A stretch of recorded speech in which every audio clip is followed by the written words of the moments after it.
Come on, everybody. Welcome to another episode of Owen and Dirt's Pop Culture Radio. Woo! Once again, no Owen, no Brit. It sucks. I like when everybody's here. I know, but baby time's coming. That's what's happening. He said 3 centimeters dilated or some shit like that. Oh, don't ever say dilated around me. Dilated or crowning bothers me. I don't know. That voice you're hearing is, of course, published hip-hop artist PCR Bush, Mr. What's Bushey. up, Orlando? You sound douchey as fuck right there. And our special guest tonight, he's helping fill the extra space that's left by Owen and Brit not being here. Let's hear for Arthur over here. Hello, everybody. Hello. Those of you who have been listening back to the Ballbusters days will remember Arthur as being the soccer dad that used to come over and tell us stories about all the fucked up shit that happened at the kids' soccer games and stuff like that. Arthur came by to kick it with us today here in Orlando. It's been a long time. Sound like fucking Super Dave and shit. I don't know. Oh, man. You don't like that? I'm trying out something No, new. it's- You don't want me to talk like that all the time? I mean, I'd rather you talk like Bushy, Okay. but it's funny, though. I mean, hey, man, anytime you told me in one of the fucking first times you were on the show, I'm like, oh, are you doing a voice? And you're like, our impression? And you go, I don't do impressions. I was just talking a voice that isn't my own. Words of wisdom. I'm known for a nugget here and there. So we have to, well, I don't know if we have to, but I would like to bring up the fact, for those of you who haven't been listening back in the day, Arthur, one of the first times Arthur came on the show was because he got into a fight with a professional soccer player at his son's game. As you do. And yeah, well, I mean, you didn't fight him. Other people stepped in and was like, You didn't Arthur's hear when I not said worth it, right? we're coming from Orlando. Go hard or go home. Yeah, go hard or go home. So what was the whole story about? What exactly happened at that? So, I mean, kids were playing. We're facing, is a guy's name, I'm sure you guys know, Eddie Johnson, retired U.S. national team soccer player. Really nice guy. Really approachable. You know, he's one of those guys that anybody can go up to him, get advice. He'll give you anything. But in this specific instance, when it comes to on-field play and his team that he's coaching, you know, it's night and day. You know, they always say be the nice guy off the pitch, not on the pitch. So, Oh, man. yeah, so, you know, he's unrecognizable when he's coaching. I think he's mellowed down a lot recently, last time I saw him coaching. Well, that's because he almost got fucked up by you, right? I don't know if that's the case, but I almost got fucked up by a bunch of his coaches. Shook the behavior into All I him. know is it started because the kids started fighting on the field, and Eddie Johnson yells to the kids, you know, hey, you're just going to stand there and take that? Fight back. And I'm just like, you don't say that. You know, these are kids. They were probably like 9-10 years old. Don't be a pussy. Hit him already. You know? And so all of a sudden, the other kid just lays the other kid down. You know? Yeah. Man. And so then the parents overheard it. The coaches from the other team overheard it. And everyone's running out there to pull their kids off the field. Now everyone's fighting. All of a sudden, Eddie Johnson's assistant coaches, they just start running around on the field. You know, and it's just a chaotic mumbo jumbo, you know, and I'm trying to be the nice guy and separate it. And then I'm like on the sideline, I'm talking to some of the parents while this is going on, and I'm yelling, this shouldn't have happened. You know, if that kid would have just kept his hands to himself, I didn't know his mom was standing next to me. Oh. So, mind you, this kid's got a big following. He's got like 150,000 followers on Instagram. Oh, man. And it got to the point where, anyway, I'll get into that in a second. But So you fought a YouTuber and a soccer mom. It's hard to fight And almost a kid, too. 150,000 No, but- people. And the kid, too. right. And anyway, long story short, the mom's coming at me aggressively, and I'm like, look, lady, I don't want no problems with you. What your kid did was wrong. Instead of siding with the aggression, you should be the one to be passive. Hey, that's not how you play. Don't be a fighter. You know, it's the game. Yeah. You're not throwing fists, you know. Yeah. and instead she's encouraging it, and then all of a sudden she's in my face, motherfucking me like no tomorrow.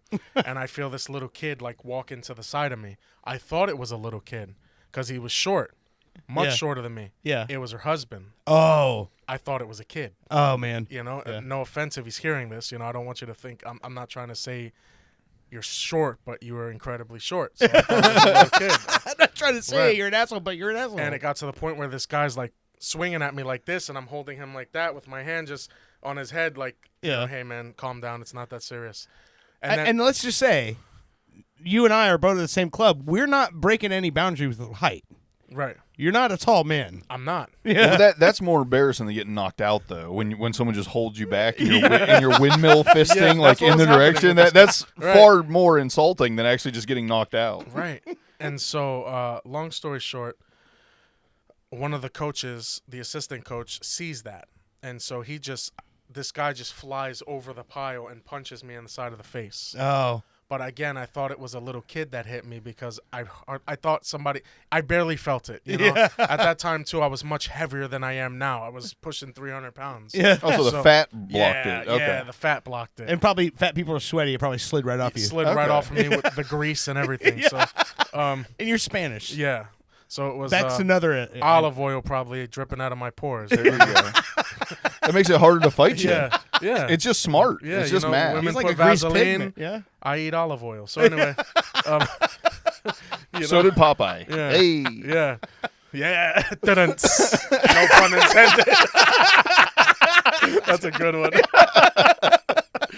So anyway, the guy jumps over and assaults me, and I see that, and I'm just, at that time, I'm a very angry, aggressive man. And recently I've learned to control my anger and aggression because now that I look back, it's given me nothing but headaches and problems over my life. So I'm like, you know what? It's not worth it, man. Well, the fatter you are, the angrier you are, correct. too. Yeah, so. right. Because your anger's your fat. Right, Yeah, you look in the mirror, you're like, fuck me! Right. Yeah, because I'm not getting it from anywhere else. So anyway. You'd punch yourself, but you couldn't feel it. Right. You can't see nothing when you look down either. But, but I now still it's can't. like, wait, I see the tip? No, it's just... So... That's my toe. Yeah. Fuck! My pinky toe. Why am I sitting Indian style with this fat? I'm never gonna get out of this. Why does my dick have a nail? You know? I don't remember that.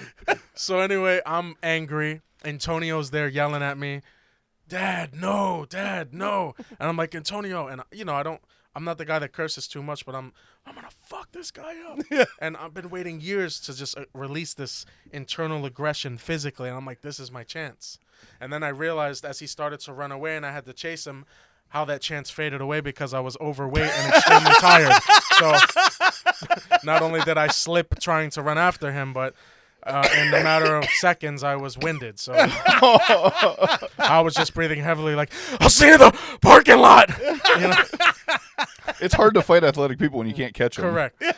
So then Eddie Johnson walks over and he's like, why is Arthur angry? He knew me by name at that point. We haven't talked since that time, but why is who fucked with this guy? This is the nice guy. Who fucked with him? And I'm pointing at, your coach did, your coach. And he's like, who? And I'm like, your coach right there. And I think he got it, but then he didn't want to admit it. So he's like, where? Show me who he is. And I'm like, this guy right here running around. And he's like, the guy holding your wallet. Yeah, the guy with your bag of balls. Him right there. Putting shit in your car. It was that guy. Your team shirt. Right. He's wearing your team Right. shirt. It says EJE7 on the front. Him, that guy. The one sweating profusely because he ran away after he punched me. So he's wearing laid-up shoes and Heelys. His LA gears are going off.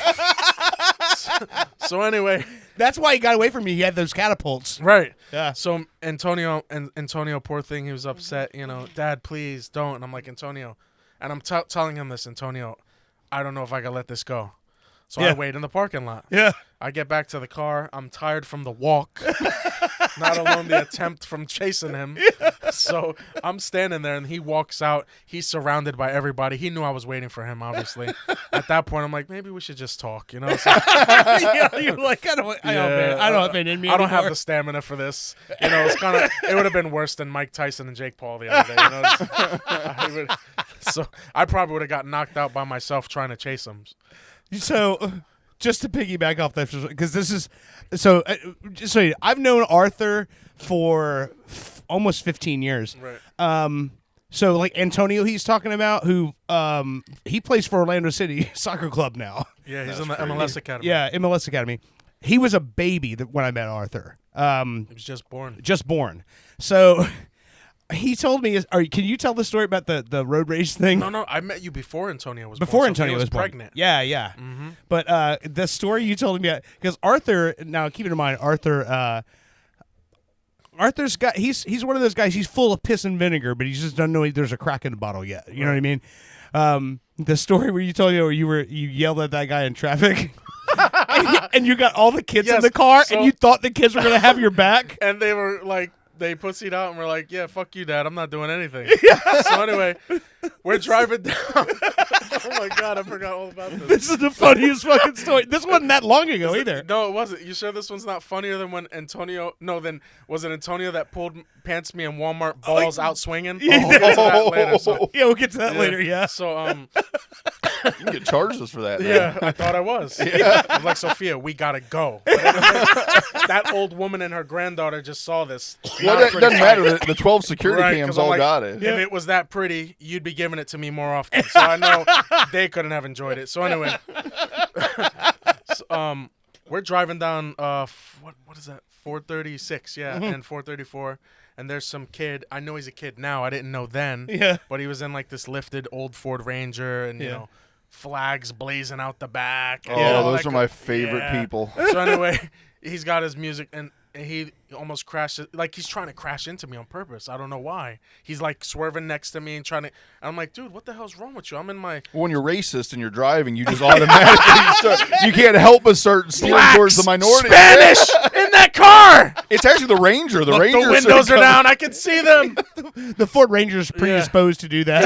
It is the most racist vehicle ever made. It wasn't even the kid. It was the fucking truck. Yeah. It was like that inline engine just roaring at me. There's a reason why they call it inline. Yeah, right. It was like Carrie, but Stand with a in mullet. line. Don't make me pull it out. So anyway, we're at a light, and I'm yelling at him, yo, what is wrong with you? And I could tell he looks fairly young, but I'm thinking maybe he's in his 20s. So I'm like, maybe I need to kick this kid's ass because he's cursing at me. He's calling us slurs, and he's swerving in and out. Told you. I didn't even know the story. Yeah, right. And so once he seen that I was serious and I opened my door and I stood out, mind you, it was stupid of me because I could have got shot. You know what I mean? That's just today's environment, society. People don't do it the old-fashioned way anymore. Yeah. The kids are like, Dad, let's go. It's not worth it. And I'm like, no, fuck this guy. He's going to hear me. Or he's going to get out the car. And, you know, I want to see where this goes. So then we get to the next light. And at that point, he sees I'm not playing games. And he's like, I'm just a kid. I'm only 17. I'm like, well, you're about to get your 17-year-old ass whipped because I got 3 kids in the back. And I'm like, D, Emmanuel, Antonio, let's get him to pull over. You're going to fight him. So I'm like, perfect. All 3 of them. Yes. I look around. I'm like, who's going to do it? We open the door, jump out. We don't even got to say nothing. We just scare him. D looks at me, rolls his eyes, and, like, puts his head down like this and, you know, looks away. Emmanuel's like, what? No, Dad, for real? Antonio's hysterical. Dad, no, please, no. And I'm like, what a bunch of flowers I have sitting back here. These guys are softer than wet flowers. Meanwhile, on Call of Duty, they're telling everyone how they're going to destroy them and fuck them Call up. of Duty, they're like, I'll jam my cock down your throat. And then over in person, it's like, wait, no, I was just joking. He might have more followers than me. I can't get my ass whipped on camera. Yeah, so anyway, long story short, and, you know, again, I don't mean to be so abrasive and my humor and stuff, but these are legit comments and things that have happened. Yeah. And I think it's only fair to share it the way that it happened. And so I went home with a bunch of crying teenagers.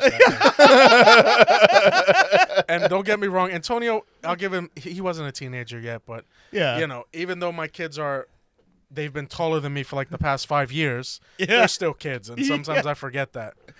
So all joking aside, this is what makes it so funny is when I met Arthur, he was a kid himself, and now he's a father of 3 fucking kids who are all like certified badasses. It's fucking amazing to watching him, like progress through all of this is fucking great. I mean, he used to bring his kids over to my house to watch wrestling events like when they were like literally just babies, you know. And now like one of them's 18 going to college. And then, you know, one of them signed to Orlando City Soccer Club. Like we made a joke about it years ago. We're gonna be old men sitting at Interco Stadium watching Antonio play for Orlando City, and now he's signed to the club. That's like, wild. you know what I mean? It's cool, like watching that sort of shit happen. But so I mean, I'll give you your fucking dabs all day long, dude. Father of the Year, man. You're a fucking if I did straight anything ass right dude in my life, because I've done a lot of horrible things. And, you know, I wouldn't say I fucked people over because I'm very loyal, but my attitude has cost me a lot in life, and I've learned that in my, you know, middle-aged years. Yeah. If I did anything right in my life, it was raising those 3 kids. Mm-hmm. Because my life, my upbringing was drastic. You know, I lost both parents when I was a kid. I aged out of a boys' home when I was 18. I was homeless for a couple years, and then I met Sophia, the best thing that ever happened to me.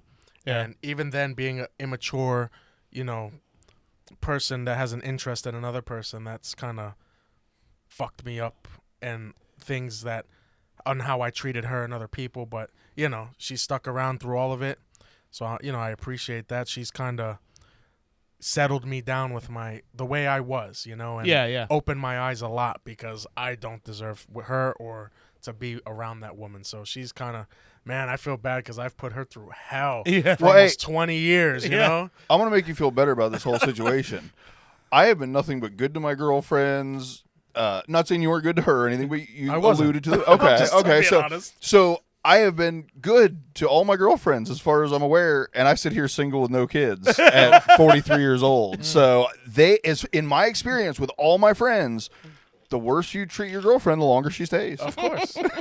You may have to slap her a couple times. I'm just kidding. That's a joke. I'm just kidding. Please don't slap your wives and girlfriends, please. I do not condone that. It was a joke. I would say Arthur said so. Yeah. No, but if you like, you know, just curse at them sometimes. So last year, or was it 2 years ago? It's last year at WrestleMania. You and I watched it together. And I was telling him how hot Rhea Ripley was, and then he saw her, and he's like, "Yeah, I mean, she makes Isn't that a the girl one, with like, the black she's makeup with the muscles and stuff." I'm like, she makes being a muscular woman look good. Like I've never seen that before, and it's surprising to me. But you're probably thinking one, but I'm not into the women that are all ripped out. I don't mean to be vulgar, but I can't imagine grabbing her shoulders from the doggy style position. You know what I mean? Yeah. Right. No, I can see that. You don't want her to be choking you and think she could finish this. She can end my life. I want a girl to choke me, but I want to know that she can't actually, you know. So, what I was bringing up, though, I didn't mean to go into all of us talking about fucking Rhea Ripley, but I mean, if she's listening, anyway. I'm not saying she's not attractive. What I brought up, I totally do it. I mean, at this point in your life, do you have a choice? No, but seriously, not my cup of tea. She won't give you a choice. Get over here. Take this pussy. Yeah. Well, She might kill you just with that. When we a couple years ago for WrestleMania, Stone Cold Steve Austin came back for one final fight to fight Kevin Owens, right? And Stone Cold is his goat, right? Yes. Well, love him to death. Speaking of this, his kids, who are also big wrestling fans, We've gone to live wrestling events together. We've watched We've done wrestling a lot. together Holy for crap. almost 20 years now. That's insane. And so his kids, he's telling his kids, he's like, we got to be over at Dirt's house watching WrestleMania when we see Stone Cold do his final match. His kids don't know who the fuck Stone Cold Steve Austin is. Right. They don't care. But you mean the guy with the knee brace? But listen, no, he bought the whole family Stone Cold shirts, except for his wife, who said, "I'm wearing my Roman Reigns shirt, and that's that." Yeah. So all his kids are here. She would rather be with him than me, but that's for a whole nother story another day. So all his kids are here, all wearing Stone Cold shirts. Me and him are out there like assholes. I bought canned beer only so we could slam our beers together, and we're Dump it all, chugging beer. There's stains on my ceiling and the bar out there from the beer, how it splattered up, and then it's yeast, so it fucking molded. Don't tell people that. No, Too late. he and I. Well, it's that perforated, like that textured It's like aluminum. Yep. So I've gone up there. I literally have to go up there with a Brillo pad to clean it off. It's ridiculous. So that's why I don't fucking stone cold beers on my patio anymore. I was just watching that video the other day. Yeah. We have it on video. Yeah, we actually made a video, and all the kids are sitting there, and Emmanuel, his middle son, is filming it. In my estimation, so he can go to school the next day and show all his friends what an idiot his fucking dad and his dad's friends are. Chugging beers. Look at these assholes. Yeah. Yeah. I mean, it was a good match, though. It was great. Yeah. I like the idea that slamming beers together and Stone Cold Steve Austining them, as you put it, that wasn't the sign that maybe it's not a good idea. It's the mold on this. Maybe this isn't. What on the list of what pillars of society do in their free time, it's probably not one of the 10. It's not way up there. You know what I was thinking? It's insane, but... Did you clean your beer mold today? No, I licked it off. I'm still here. It's working. Could you imagine, you know how Jake Paul does all this celebrity boxing shit and, people get paid millions of dollars to do it and they get their ass kicked by him? Yeah. Could you imagine if wrestlers did the same thing? They do. But I thought that was just called wrestling. Ric Flair did his final match. Yeah. And it wasn't like WWE or he had a heart like attack and died during the match, You know and then what I he got mean? They brought him revived. back, and then they split his head open. Yeah. Could you imagine that, just like... I'm trying to think of like Kevin Nash. He's falling apart. You know what I mean? Kevin Nash, I want you to come back and face Sting for one final match. Yeah. We're going to pay you the box office percentage and all that. These guys would probably pass away. You know what I mean? In the ring. You had Mike Tyson. First 2 rounds, I'm like, oh, shit, he's going to knock out Jake Paul. I thought that, too, and then I just After watched that, him. I'm like, oh, thank God he's still alive. I watched him aged 50 years in front of my eyes. It was insane. Yeah. I'm just glad he got out of it, and it was sad, but I mean, I really thought, and I don't know, man. There's all these rumors going around. Conspiracy theorists. Look at the clips. Well, I'll tell you this. Just being a former boxer, I watched a bunch of the videos, and I would say probably 9 out of the 10 videos I saw, I think it's got merit. Because I saw the combinations, and I saw at one point a wide open shot. Mike pull his fucking glove back. Yep, so, and starts biting it instead. And here's the bad part. I got to deal with this motherfucker over here, this cocky son of a bitch, who told me the whole time I'm getting pumped up for this fight, and he's going, I'm just saying, I think it's just probably bullshit. I think it's a setup. I felt the same way, to be fair. I think it's a setup. And then I watched the fight, and when we watched it that night, we all just felt sad. Then the next day, we watched the fucking video back, and we're like, God damn it, Bushey. Right. Yeah, no, anything that Jake Paul's involved in is a scam. It is. Period. It's just bucks. That's it. That's it. We'll get into that later in the show, because there's another one that, Did you hear about the the Arab guy? No, that he said, I'll pay you $700 million if you fight Jake Paul again and knock him out in the first round. Yeah, he offered Mike Tyson. Yeah, one of the Arab princes. He offered Mike Tyson $700 million to fight him again, and he goes, "I'll give you $700 million if you knock him out in the first round." Listen, if that were me, I'd be like, "Come on, Jake, let's rodeo." Yeah.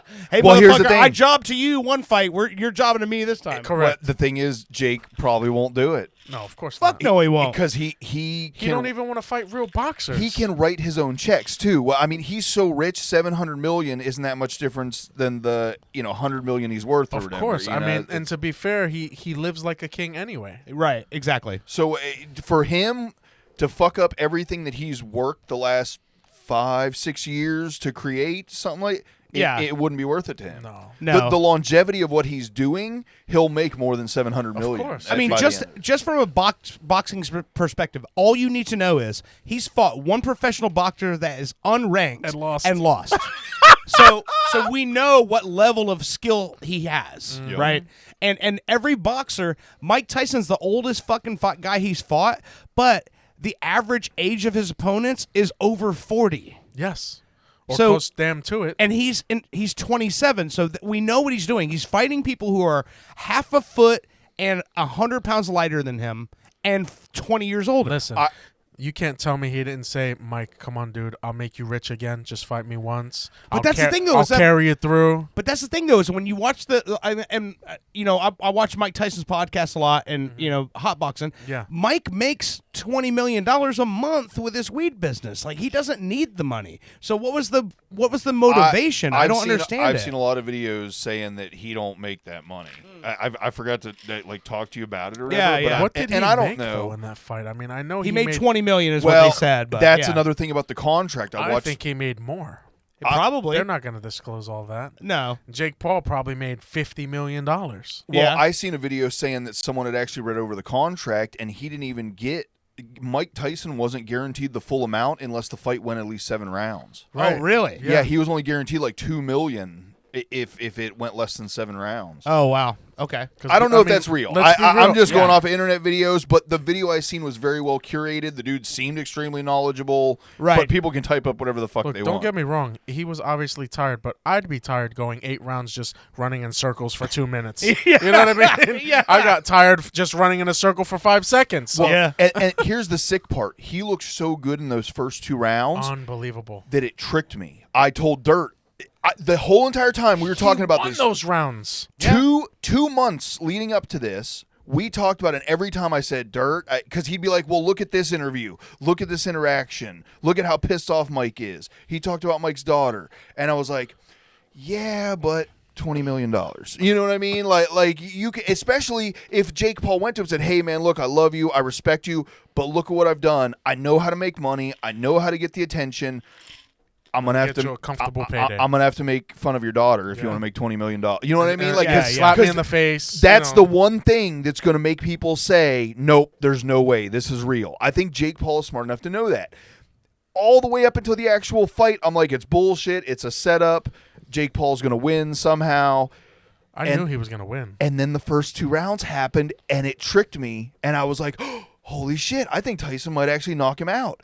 And then several of the clip videos we've seen after the fight, there was apparently a clinch where he was like, hey, man, you're not actually supposed to win. Right. Calm the fuck down. He had a wide open KO punch. Yep. Yeah. Jake should have been dust. Yeah. And then he pulled it. He stopped. He pulled his punch. Yeah. Yep. People keep saying it's because of his knee. No, horse shit. No.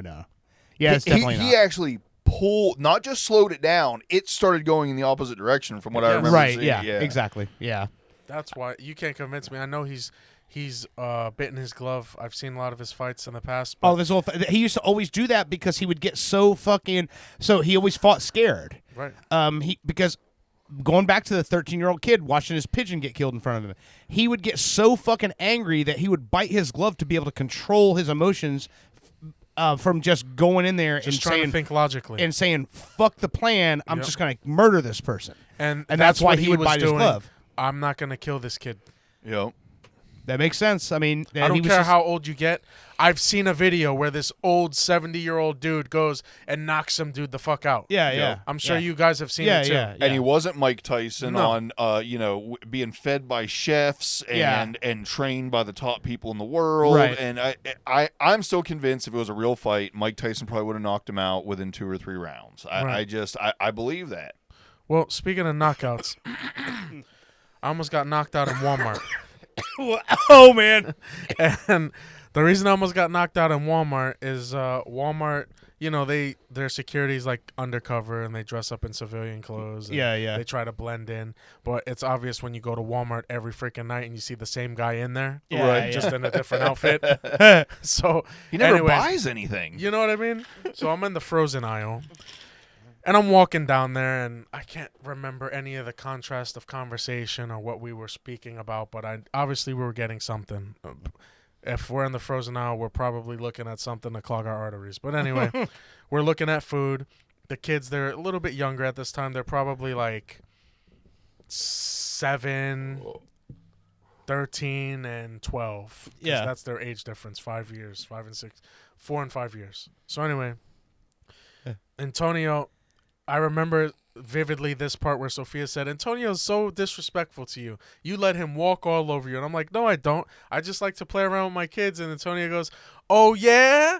And all I remember is being exposed. I felt cold air in my genital region. And I look down, and my balls are out. Everything's out. And I'm like, what the hell? And as I'm reaching down to pull my pants up, because Antonio just karate kicked my pants off, because that's what happened. He karate kicked me from behind, and I had on baggy sweatpants, and they dropped to the floor. I look forward, and there's an elderly woman with her grandkid. And they're just like eyes wide open. And I'm like, I'm so sorry. And I got my hands up like, please don't shoot type deal, you know? You were pushing a shopping cart at the time, right? And I'm pushing a cart. Oh, I thought you meant they were wearing like the masks, the bird masks and stuff. Yeah, right. I was like, that's weird. Why is a grandmother and a grandkid wearing? And they're literally standing there just looking at me. I'm looking at them. I turn around. DeAndre's laughing hysterically. Emmanuel can't breathe. Sophia's trying not to overdo it because she wants to be the, I'm the tough mom type thing. Yeah. That's inappropriate. She's the bad cop. You're the good cop. She's the bad cop. She's playing bad cop as best as she could, but I hear her like trying to hold it in. Farting? Yeah, farting out the mouth. and I rip my pants up as fast as I can, and I can't do it fast enough. Next thing I know, there's more people behind me, and I'm like trying to adjust myself. It seems so wrong. Well, because it was. It was. You're right. And then Speaking of after he told me this story, I mentioned this to Antonio the next time he was around, and that motherfucker couldn't stop laughing. And right away, he said he was just trying to do a little funny karate kick to be funny. Right. But what happened is the tip of his shoe, because it was rubber, caught the waistband of his pants down. and pulled him down. And that day he said that wasn't his intention, but then when that happened, he couldn't stop laughing to help the situation. Yeah. And it just so happened that night, I was kind of in casual wear. My pants were already baggy, and I didn't have on my boxer briefs, that they're kind of fitted. I had on loose boxers. So everything went down to the ground. It's funny because I was my ego and everything. I felt so small. I was actually literally. I was going to blame you. I was going to blame you for the situation for not wearing an undergarment, but the fact that he managed to get your pants and your boxers you can't be mad. You got that talented of a son. That's like Catholic priest. To be fair, this was around the time Cobra Kai started. So he thought he was the Johnny Lawrence. Yeah, I'm gonna kick your pants off, Dad. All he was missing was holding a Coors Light, old man. Yeah. Right, seriously. I wish I had the ability to just karate kick people's pants off. Oh man, that would be amazing, right? Hell yeah. I might need to change my. If you could have a superpower, what would it be? Oh, Heather changed hers the other day. Hers was always like, she goes, if I could have one superpower, it'd be to spontaneous unshit my pants. Okay. And I'm like, that's a good one. I never thought about that. I like that one. But now she changed it so she wants to have a good singing voice. And I'm like, oh, look at me. Shit hasn't fucking shook out for me, so maybe think that one back. I mean, unshitting your pants might be better. I've told you many times, and it is not a joke. If anybody has the ability to grant me an R&B singing voice, I will let them cut off one of my testicles. Man, I wish I had. It's not a joke. You give me $1 million, and I'll give you one of my testicles. Like I'll give. Well, you already got kids. I don't have kids, so mine are technically. Take one of mine. My house is not. My house is. I breed athletes. Fuck, have it. Yeah, you know what I mean? Those testicles have got pedigree. Yeah. Did you? So like when you made Antonio, were you like, I'll be honest. Soccer player. I thought it was gonna be a girl. I was disappointed off the bat. I'm like, damn it! I let one in her, and it's probably gonna be a girl. I'm fucked. Because I know how I am as a guy. So anyway. And then Antonio came out. He was 6 pounds, 6 ounces. And he was so skinny and long. He looked almost like a brown turd, and very frail looking. You're only allowed to say that because you're the dad. If anyone else says that, it's racist as fuck. Right. Yeah. My child looks like a churro. Mixed. I didn't know that was going to happen. To be fair, though, he's got my skin color. It's weird. He's like got my skin color, tall as shit. He's got really curly hair, and I look at the mailman sometimes. No, I'm just kidding. That was a joke, okay? But in all seriousness, it's weird. I mean, when these kids are around me, they all tower over me, and I look like this little. I'm the shortest person in my house. You look like it's take your kid to work day, and I'm the kid. Yeah, I've been working most of my life for nothing because they suck me dry. I mean my wife, but anyway. Even Sophia's taller than me. My wife is taller than me. Yeah. Oh, did I ever tell you how I pulled Derek that off? King's listening, by the way. Hell yeah. Derek used to work with me and Arthur. Hey, yeah. Derek. Hell yeah. He just put, "Hey, it's Arthur," and then he put a shit emoji. Yeah. Sounds like all the shit I had to deal with when he was riding with me. Every What's time up, you Derek was turd? off, I had to deal with one of those tickets. To be fair, he did write up the most tickets. Yeah, no, Derek was a monster. Yeah, but he also had the lowest customer satisfaction rate. Oh, Well, shame. we also worked at a dealership that was in an economically depressed area of town. Yo, and One of our customers murdered 3 people on the news, and this was and one of them was the reporter. yeah, and this was after he threw an orange drink at my desk. So Yeah. anyway, no, but seriously, Derek was a beast. Yeah. I tried to get him back in the business when I was at Volkswagen, I've tried too. but yeah. I guess he's doing his thing now. So Derek, he's married. I mean, Derek's got a good life, man. Shit, And he's he doing better he than listens every single week, and it's funny because every time I watch or like, I see him pop up in there, and I'm like, it's funny because I think even across all the platforms, I think he's listened to a higher percentage of episodes than anybody else in our listener base, which is funny because when he chimes in, it's funny because now it makes me want to do a better show because I'm like, I got to entertain Derek over here, or else he's going to turn this shit off. I can't right? imagine putting him on a damn show one day. We've called him before on the air. Like he went to see Limp Bizkit at Rockville, and we Lucky son of a bitch. Yeah, That's my favorite. I know. group. Yeah. But yeah, we were talking to him about going to Rockville and stuff. But yeah, Derek's fucking awesome, man. Hey, Derek, we love you, man. You're Yeah. amazing. Seriously. Hell yeah. Bushy actually dedicated a song to Derek on his booty clapper one week. It was for their anniversary. Yeah. Yeah. Man, I forgot where I was going with my conversation. I don't even remember. Your dick what I was said. out in Walmart. Before my Like we Vienna all haven't sausage been was there out. before. Right. Oh, you're talking about how powerful your loads are. They create children even taller than yourself. They create fucking Greek gods, you know. we thought the Romans and Greeks were gone. Guess again, motherfucker. You haven't met Arthur Martinez. You're reviving an entire type of people. Zeus in my balls. No, but yeah. Damn, I hate when that happens. I can't remember what I was saying. I guess it wasn't important. Or I have Alzheimer's. One or the other. I'm changing my album title again. It's Zeus in my balls. Featuring Arthur. Oh, speaking of which, did I ever give you a copy of that record I use your name on? No. Okay, You might have texted it to me, and I got mad at Sophia and broke my phone. I have the actual physical vinyl records. I'll give you one. Oh, that's Yeah. amazing. It's actually colored red. It's like cherry color red vinyl. That's Yeah. awesome. Yeah. Absolutely. Speaking of which, look at this shirt. He Oh gave yeah, me yeah. The other day. Funny story. That shirt is 23 years old. I was going through stuff. That's a merch shirt from my band back in the early 2000s when we first started working with Real Radio, and it was a 2X, and I'm like, why do we have all these 2X shirts? Because most people aren't that fucking we fat. ordered That's a couple of them, and we had no fat fans. I'm a so no 2X one fat bought fan. it. Okay, I have another one somewhere. I'll find one for you. I'm actually a 3X. This thing has not been washed yet. It's just Listen, I don't wash my big shirts either. I hang them on the couch. That shirt was from our 2001 tour. Wow. Yeah. It fits me perfect. Like I said, as long as I don't wash it or dry Okay. it, it should be great. So let me tell the story of why you have that shirt. So we're going to go to break in a second here, but I have to tell you my story about this week. What happened to me this fucking week? This week was ridiculous. Do you want to save it for the second segment? Oh, no. Okay. I mean, I want to go into something else for the second segment. Okay. But so this week, this last weekend, I had a compressor went out on my van. My dad comes over. We replace the compressor. I'm going to drive it to work Monday morning and recharge the Freon and all that other shit. I pull out of the driveway, hit the brakes go to the floor. So I got to pull it back in the driveway, take the car, right? Heather's car. On the way home from work Monday, the fucking belt flies off the car. I got no power steering, no alternator, nothing. Coast it in the driveway. So I call work and I'm like, hey, I'm not going to be in tomorrow. I had the day off, the next day after that off anyway. So I'm like, all right, I'll get the parts. I'll fix the car. No big deal. Put a new belt and tensioner on it. And it fucking shears off the water pump pulley because the water pump was seized. Jeez. So now I try to replace the water pump. I get 7 of the 9 bolts off, and the other 2 are behind the motor mount, and I can't fucking get to them.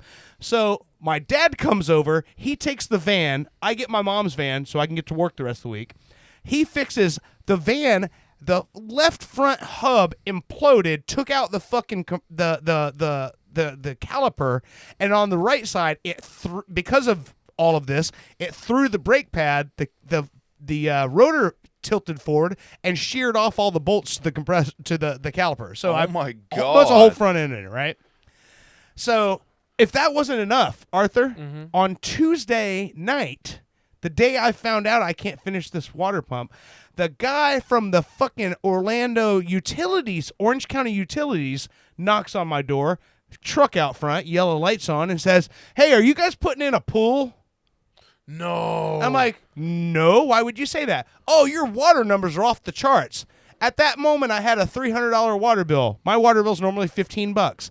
I walk out in the front yard to ask him, I don't know, my feet sink into the ground. The main line It's from busted. the fucking, it busted, and it's fucking just flooding my whole front yard with water. So what do? Naturally, the handyman I know is this guy right here, Mr. Bushey. So I call Bushey. I was like, we got to fix this. He comes over all his PVC tools. We start digging into the ground. It's copper.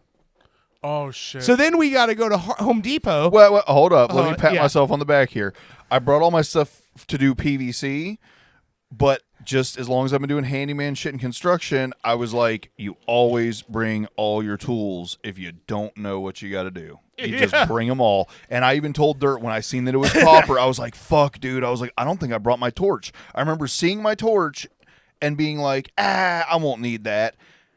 And my own subconscious apparently put it in the fucking car, and I had everything I needed to do copper. I even brought PVC and fittings with me. We had to go to Home Depot to buy the copper tubing and the sleeves and everything, but he had literally had to cut and sweat copper in my front yard. Jesus. Yeah. I think before you go to break, I want to see what Derek had to say. Oh, he just said, he listens on Spotify mostly. Good, because that's my next story that I have for the second segment is about my Spotify right now. And then, because my Spotify is all fucked up, kind of the way you fucked up your Amazon. Yeah.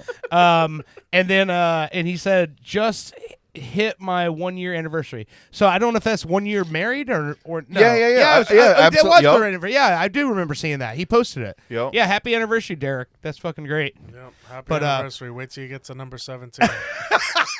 So come talk to me then. Just a preface before we go to the next break, just to recap if people don't remember this. So Bushey got super fucking stoned one night and decided to try to find the movie on Amazon with the lowest rating. I'm big on IMDb score. IMDb but score. I also like B movies. I like movies that are so bad they're good. And I went on this whole thing of let me find the worst IMDb score I could possibly find. Well, apparently right now that's Sylvester Stallone's new movie with a 0 rating. What? Oh, really? I was just reading that while we were sitting in the back bar. Oh, really? Yeah. Okay. It's I called haven't seen Armor. that. Armor. Okay. I haven't seen it. I haven't. Sorry. Neither have I. Go ahead. So anyway, what he did was he found the movie with the lowest IMDb rating and watched it. But then he liked it, so he went to the next one with the lowest rating. Next thing you know, Amazon thinks this guy loves shit, and so now his feed only gives him the most terrible fucking movies on Amazon. Way to mess up your algorithm. 2 days of watching bad movies. It's taken me probably 2 or 3 months to slowly pull it out of the hole. They're like, you know what? Let's jam these shit movies up this guy's ass. Yeah, Amazon's like, this guy loves turds. Just keep piping him to his house. He's making us money now. It was These movies haven't never made money. It was so bad I had to type in like Stanley Kubrick, and like actually start like looking for the best ones, like Oscar winners, right? To pull it back up because Rocky 1 or Rocky 2. Yeah, it was just pipe me nothing but trash. Jeez. That's fucking awesome. But yeah, so that leads into my my story of what I've got going on this week with my Spotify. Not quite, not exactly that. Different. Anyway, we'll get to it. So anyway, let's take a quick break. I do want to feature an artist that you actually brought to me. More Froggy Fresh? No, no, not quite. But the featured artist I want to play this week. This is a guy that you a lot of times Bushey will send me videos and he's like, "Hey, this is fucking crazy. You got to watch this." Most of the time I'll watch them, I'm like, "Yeah, that's fucking crazy." Very rarely does it turn into me like diving down a rabbit hole. But you sent me a video by a man named I should say a boy, A dude. Davin Glover. Oh, this guy. Have you heard this?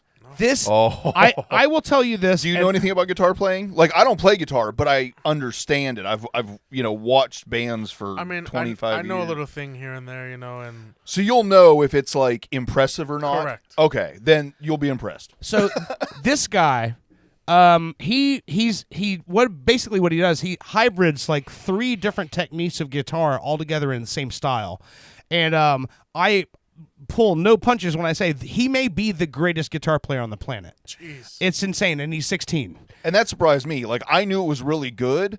Yet again, I'm not a player. I don't know the technical side as far as Dirt does. But then Dirt's like, do you realize this guy you sent me may be the greatest guitar player of all time at like 17 years old? Yeah. So I will say that one thing he has going for him that's different. Every other shredder guitar player, their songs they release are rock songs where they just solo over the whole song, right? He's making beats and soloing on them. So I'm gonna say, if you're listening, you need to look him up online. It's Davin, as in Davin, Glover, like Danny Glover. But this is the new song. It's called Honeycomb, and you're not gonna immediately pick out the guitar stuff, but you're gonna hear it in there. So check this guy out. That's all guitar. That is insane. He hadn't even got into it yet. I haven't heard this yet.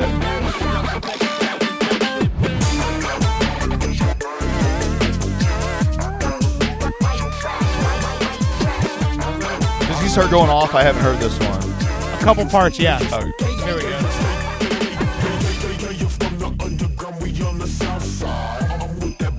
That's his voice, where he's used shifters and stuff on his voice.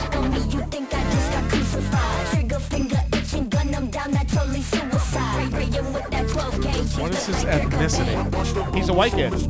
Yeah, but I want to hear. You don't understand though. You ever heard like Dragon Force? Yeah. Like, he plays like Dragon Force type shit. Insane. That's him. Wow.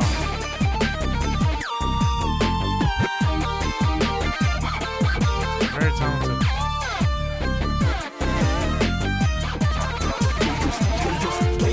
This guy played a lot of Guitar Hero back in the day. Yeah. All right. We're going to take a quick break. You're listening to Pop Culture Radio.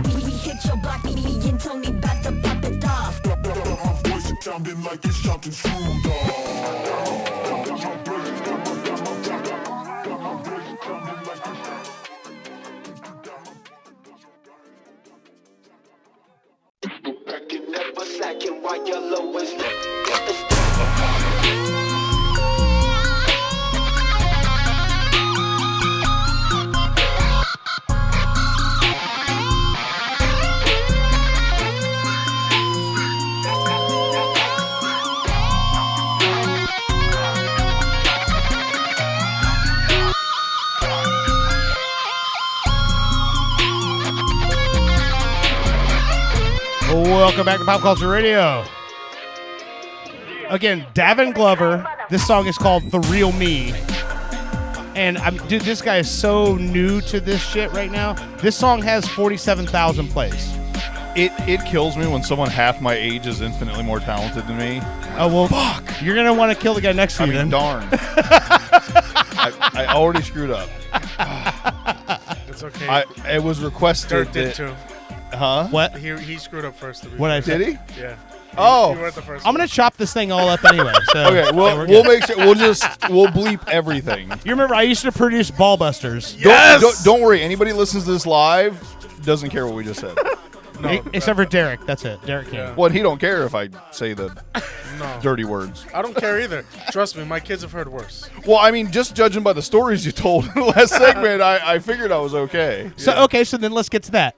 So we do have in the studio Arthur's son, Antonio. Antonio plays for Orlando City Soccer Club Academy. I met you for the first time when you were like tiny, like. Oh, don't do that to him. When I first no, but here's what's crazy. Now this kid is literally on his way to being a professional soccer player. That's wild. Which is nuts because. So let me ask you this: how does it make you feel knowing that your dad always wanted that, and now you just said, "Fuck you, Dad. I'm gonna." Oh, It's okay. I'll start over. So then you just went, all right, Dad, I'm going to do something you could never do. I'm just going to do it myself. How's that feel? I mean, it feels pretty cool. I mean, yeah, it's definitely a great experience. I mean, I saw you on your signing day. That was the craziest thing.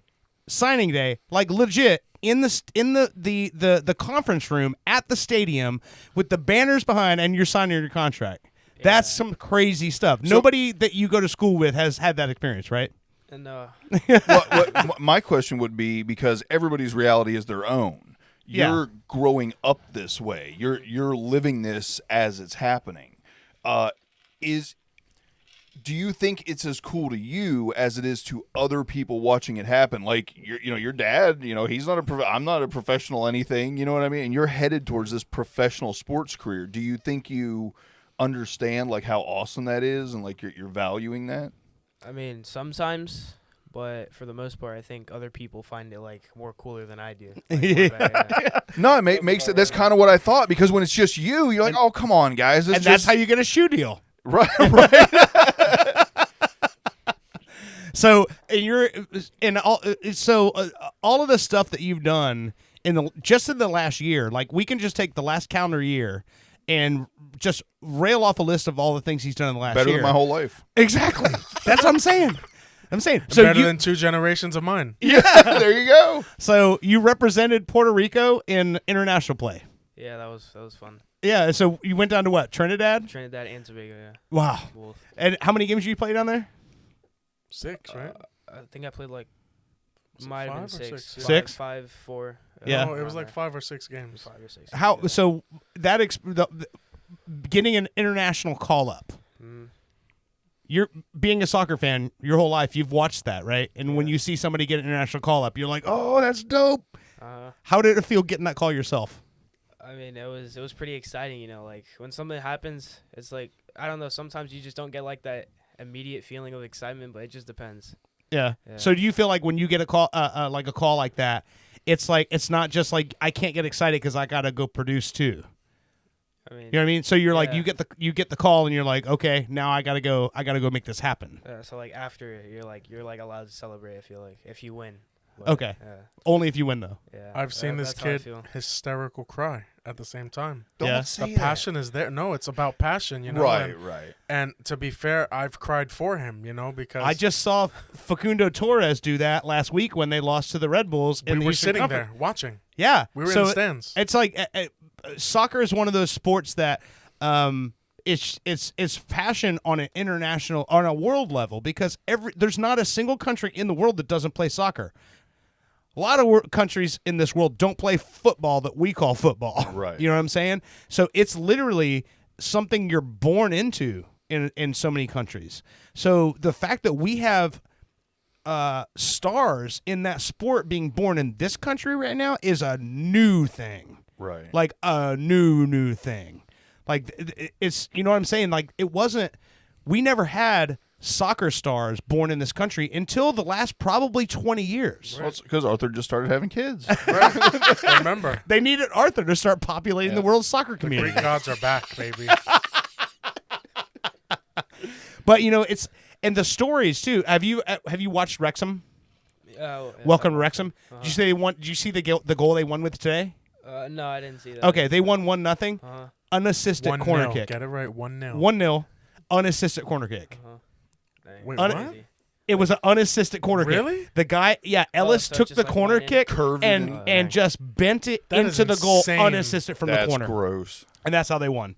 That's top spin, That right? shouldn't You happen gotta at that kinda hit level. it- Dude, hit they're it on the- second in Yeah, the you have to, like, table. curve it. That's They're crazy. getting ready to be promoted to Champions League. And then after that, it's the top. It's Premier League. I'm super excited and impressed for that. Dude, Ryan Reynolds and Rob McElhenney literally took that whole town from being bankrupt and almost ready to close up shop, everyone moving away to now they're on the verge of being promoted to Champions League. Dude, that's insane. The power of Deadpool. You know what's funny? They said, all right, you guys want to crack on Americans? We'll just buy your club. If they make it to championship, then that means that they're literally going to be playing Premier League teams because Yeah. the FA Cup. So. Yeah. Yes. Yeah. Look at that. How nuts is that, man? I mean, just goes to show you, money does, it might make a little bit of difference in what happens in your life. I remember when I first started getting into that show, I came on here one night at one episode, and I played all the fight songs. We got Malin, Super Malin, yeah. And then is when they talk about Deadpool and Rob McElhenney and all that stuff. It's that whole story is insane. But I think there's a lot of people in America I would say probably there's a lot of people in our listening audience that don't even follow soccer. And then the last couple of weeks, we've had shows on nights where we had a show the night that the Pride won the NWSL Cup. Yeah. We had a show the night that that Orlando City lost to the Red Bulls. I'm with you. We're the reason they're winning. No, we are not. You guys should know this. Who is the Pride's assistant head coach? I don't know that. Giles Barnes. Oh, I was going to say Mufasa. I watched Giles play for Orlando City. I remember Giles. Yeah, and that was that was one of your coaches, right? One of my coaches. Yeah. So okay, so here's the question I have. When you have coaches that have played at that level, how do they approach you as far as your development? Do they talk to you like you're on their level and they're trying to mentor you, or are they somebody who sort of like just puts you in your place and is like, do as I say, shut up, not as I do? You know what I mean? Yeah. Like how does that whole thing come down? I mean, it just depends on where they're from, because like England, like they're really big with that stuff, and same thing with South America. Like my coach, he's from Uruguay, so he's like, he's really like hard on you. Like he's really like strict, and sometimes. And in fact, this is probably the hardest year you've ever had to experience as a player. Am I correct? Yeah. And me as your dad sitting there watching it, it's hard for me, and I'm just a passerby. I'm just a guy in the audience, and this is probably the most tumultuous year that he's had. But well, because as every time you progress, the talent pool gets tighter and tighter, because if you think about from the first team you played on, you were by leaps and bounds the best player. And then all those best players go to the next level, and then the best of those best go to the next level. So now you're at a point where you look around you and you've got everyone on the team used to be the best player on their last team, right? Mm-hmm.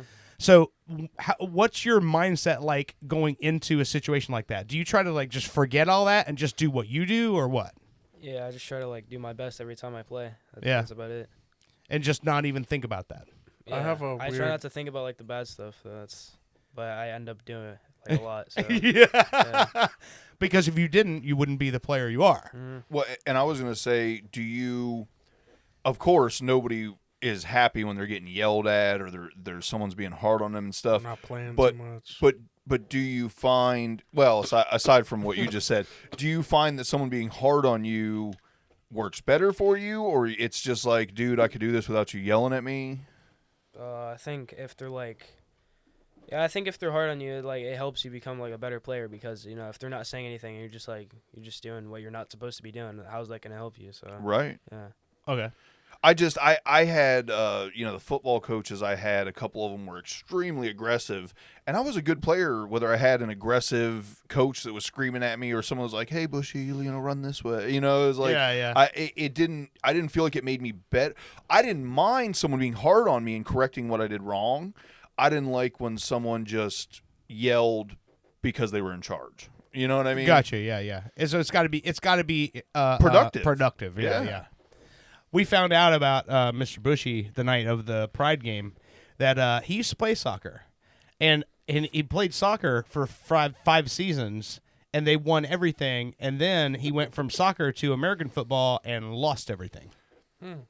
I was always a good player from what I was told, but I went from a 5 seasons first place, and I'm talking about first place, like I want to say every game we played, it was like gross. It was like 12-0. You know what I mean? We just decimated. So that was my first experience with sports. So then going into a team on a different sport where we lost every single time, even though, I think our entire season, how many seasons is it, or how many football games is a season? 12? 12, yeah. I think high school, we were 2-10. You know what I mean? It was horrible. That was you rough. got spoiled. Yeah, soccer. I didn't know I could lose. It was horrible. You thought your whole life was going to be like that. Yes, I thought that if I was on the team, we were going to win. Boy, were you disappointed. Yeah. Mine was different. My experience was always like ups and downs. It's besides the fact that I didn't really have the supportive structure at home like Antonio does or a lot of today's kids do. Yeah.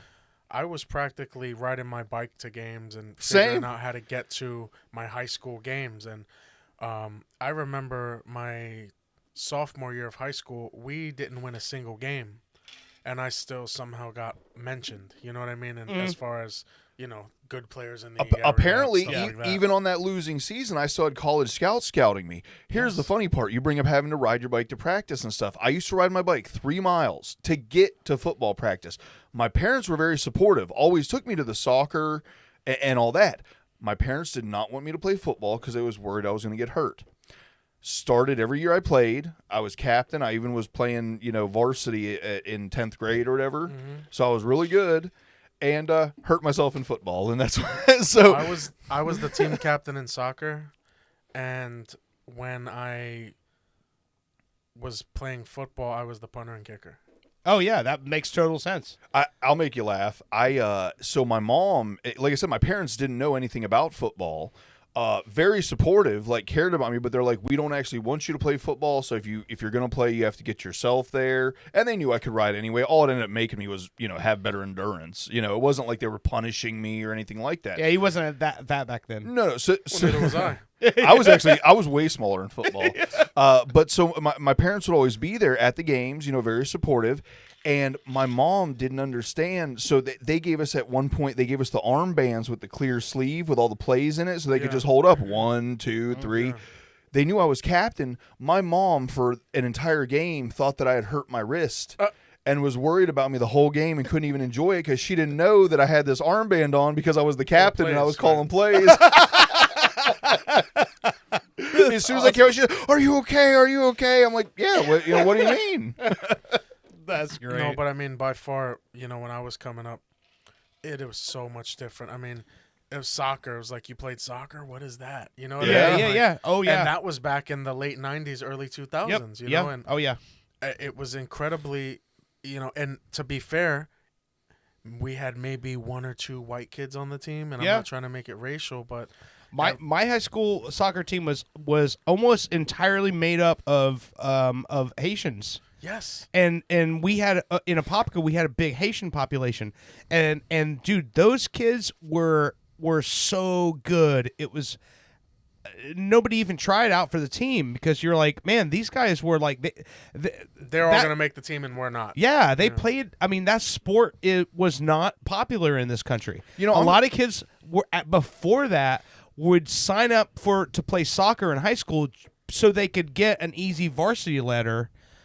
Just so it looks good to on have the a letter resume. on their college resume. Right. And then soccer in the late 80s, That's why I early did 90s bowling. started getting popular.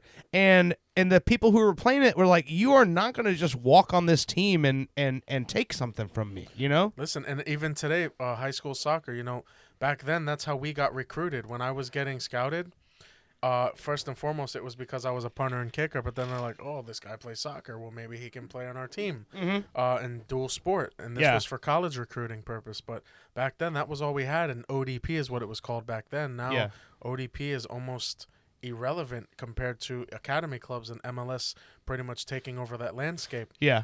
Today is totally different. You don't even have to play high school soccer anymore. Well, here's what's crazy. So I'm going to ask you this because I think I already know the answer. So if someone was to come to you and say, we're going to give you a contract, you're going to be the kicker for the Dallas Cowboys, but you can't play soccer anymore, what do you do? Depends on how far I am into my soccer career. I mean, but you'd rather play soccer, right? Yeah. That's the difference now. Back then it was you played soccer. If you were a white kid, American kid, and you had an opportunity to just sign a contract, go play football, and just be the place kicker, you would do that because there was no future in soccer back then. Now there is. Well, here's the thing too. For me, it was extremely rare being Puerto Rican. Yeah. Puerto Ricans play baseball and basketball. It wasn't extremely rare in my school to be Puerto Rican, but no, but to be a soccer player and being Puerto Rican, yeah. I mean, even now, today, like the Puerto Rican I'm still going to take a national shot at you every chance I get. Just like, even though your kid's here, As long I'm as it still. doesn't kill me. It's okay. Don't kick his pants We've off. been saying terrible things about each other off microphone for decades. Yeah. So yeah, Mm-hmm. We just can't say it now because we know other kids are going to hear this. But. Sure, that's true. Yeah, But to be fair, being that of Puerto Rican ethnicity, yeah. Soccer. What is that? You don't play baseball? And I'd be like, no, I play soccer. Yeah, yeah. And that was the sport that channeled me through my, tribulations as a kid, losing both my parents and finding an outlet to keep me off the street. You still don't see a whole lot of Puerto Rican, Dominican, or Cuban soccer players. Correct. They mostly all go to baseball. Right. And most of the Hispanics that you see playing soccer, they're from South America or Mexico. Yeah. And which, by the way, they own it down there. Yeah. Yeah, until they meet Antonio Martinez at center back. That's a different story, but we'll get into that another time. I got questions for him just based on the state of so Antonio. A lot of guys have been saying this week, Lionel Messi, Inter Miami, get knocked out of the playoffs first round. Do you think it's a failure of the experiment if Miami does not win an MLS Cup while Lionel Messi's there? I mean, yeah, because what was the point of bringing him? Yeah. You don't bring the best player of all time. That's what to a everybody's club, saying. They're like, and you flunk out in the first round. They got him and they got Luis Suarez, right? And they got Jordi Alba, and they got Busquets. And they got knocked out in the first round of the playoffs. They practically had the whole starting lineup, half the starting lineup of Barcelona. Yeah. Yeah. And now they're talking about bringing in a couple of other guys. I mean, who are they talking about bringing in? Oh my, who else? I forgot who it was. I know Griezmann. Griezmann was one of them. There was another guy. Oh my god! Is it because of the coaching or the other players sucked? The new coach was in that lineup with them. Or no, he played with Messi in Argentina. But I'm saying, how do you bring Mascherano. Oh, that's him? Yes. Do you guys think it was an ego thing? How does that many good people get put on one team and then fail? It has to be coaching, let's right? Let's be realistic, though. These guys are still in their late 30s. American soccer is not pushover anymore. Yeah. I don't care what anybody says. Oh, MLS is the weakest league. Listen, you can say what you want, but Mike Tyson, Jake Paul. Don't get me wrong. Lionel Messi's like what? He's 38 now. No, what 37, 38, somewhere in there. Right. There, so yeah. Old. No doubt. No, listen. No doubt about it. He is the GOAT.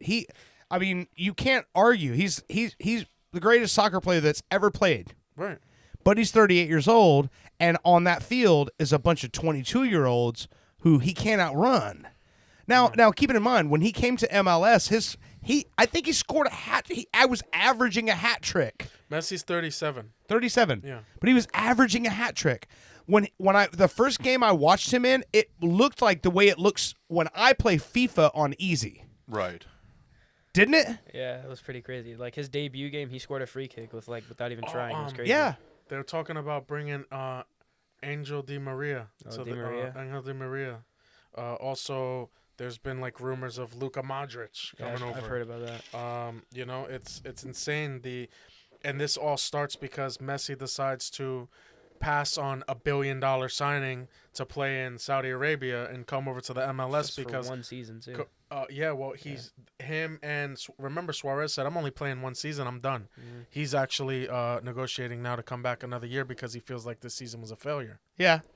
I would if I was him. Right. You come over here and get a big payday and you don't produce, right? Look who's in the final now. Who plays for LA Galaxy, Antonio? Oh, actually, Giroud. No, he's Lloris. LA, the other LA team. I'm talking about LA Galaxy. Oh, LA Galaxy. Marco Royce. Yeah, they just won tonight. They beat the Red Bulls. They What? Yeah. We missed that? Yeah, they won 2-1. It happened like 10 minutes before you all got here. Yeah, me and him were watching it out there. It was crazy because they didn't blow the whistle. It was 6 minutes of plus time, and they got to like 6:30 something, and referee blew a whistle for a foul outside of the 18-yard box, and everyone went running onto the field celebrating, and then the referee had to start yelling at everyone to get off the field because the game's not over yet. Call, right? And it still went on for another minute and a half before they blew the whistle. But yeah, it was 2-1. Galaxy won. Wow. But that should have been Orlando City. I was watching the game and I was like, their style of play, they would have walked the field on that one. You think I so? feel like, yeah, because the Red Bulls were so like docile in all of their wing play that's where Orlando City thrives at, and I thought they would have. I just feel like watching that.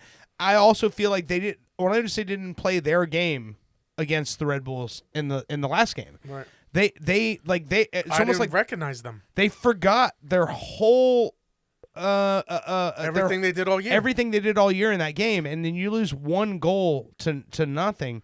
A 1-0 loss is just devastating because all it would have taken was 1 goal to put that game into penalty kicks, and all they had to do was win. You would have had your lineup going up in penalty kicks, and we win that easily. In my opinion. But yeah, watching that game was tough to watch because you knew that like if Orlando City had got there, I think we'd be hoisting the cup right now. When we were watching it, I mean, I have no dog in the fight. I played sports, but I don't really watch sports. It just I don't know, it just doesn't do it for me. But when we were watching, because I told Dirt, I was like, these Red Bull guys are handling Orlando. Like, this is kind of embarrassing. Like, I did play soccer for long enough to know what's going on. Yeah. Look, I don't want to speak too negative because maybe one day Antonio will be on that field. But it was not a good game. It wasn't fun to watch whenever you see, and this is the thing. Listen. Every single team I'm a fan of has not won a championship. Well, stop being their fan. But that's the whole point. I'm not a Lakers fan. I don't just pick whatever team wins. Like, no, I'm a homer, man. Like, I'm an Orlando City fan. I'm a Magic fan. We just lost Franz Wagner today. What? Oblique tear. Same thing as Paolo. Indefinitely out.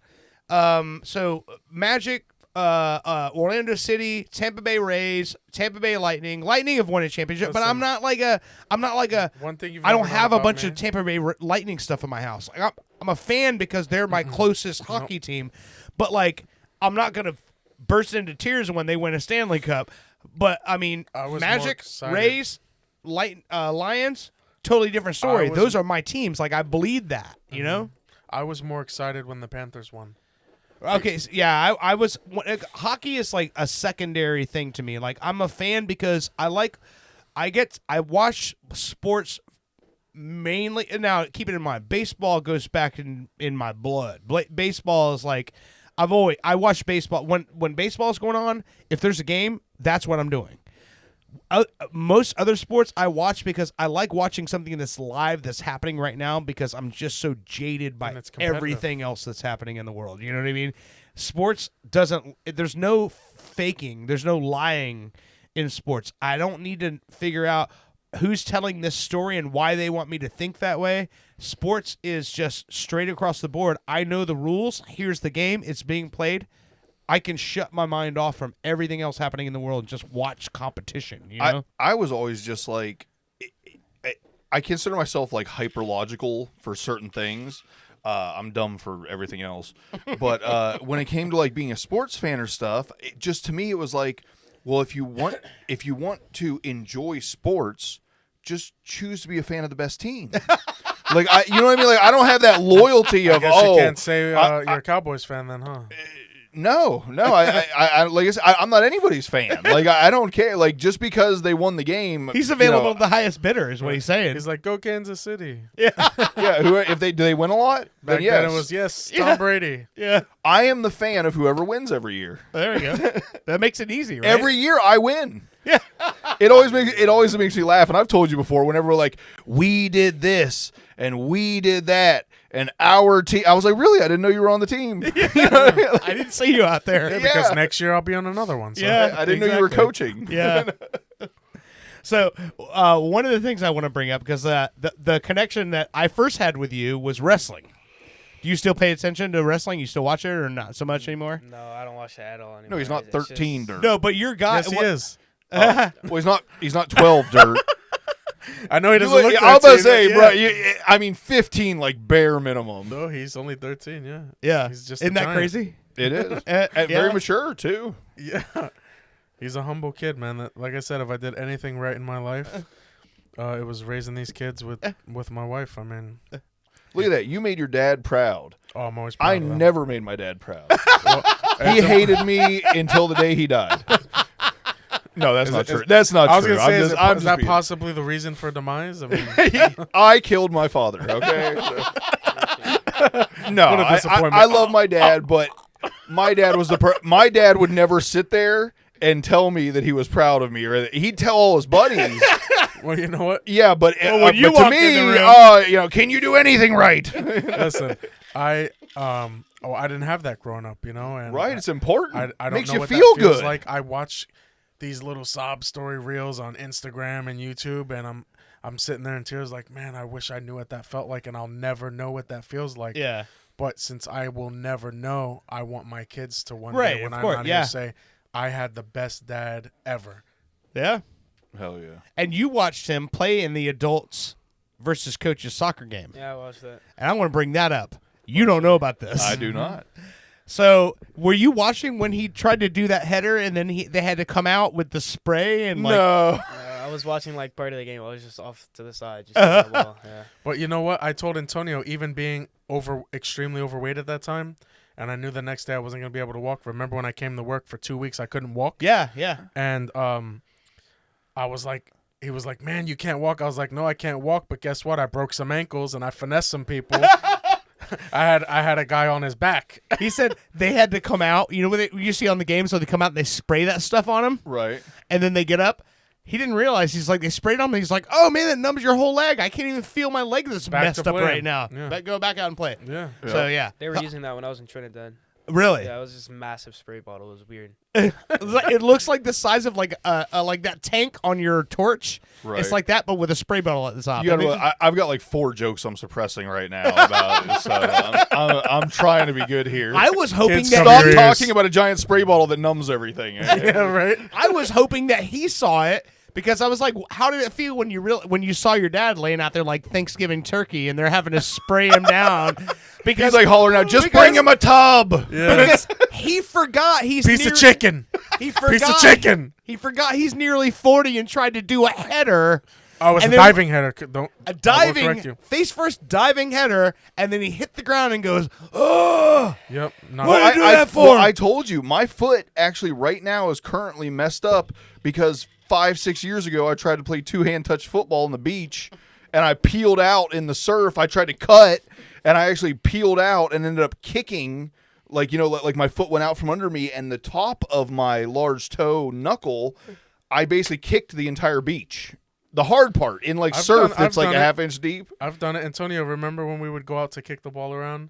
And I would try to be like, oh, look how cool I am, guys. And I went to kick the ball all fancy, and all I hit was ground. Yeah, you're like, I thought like, all my toes like were Charlie done. Brown. You went to kick, legs come Yep. out, flat on the ground. No, No, I he kicked kicked the the ground. ground. Like, doof.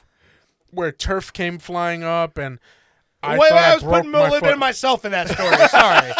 I thought I broke my foot. Well, when he said that, I was like, "Oh, I've kicked the ground. I've definitely kicked the ground."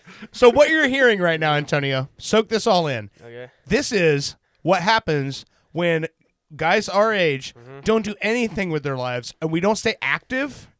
And then we get to that age where you're like, oh, I feel like being active today. And your body goes, nope, Yeah, that ain't happening. not happening.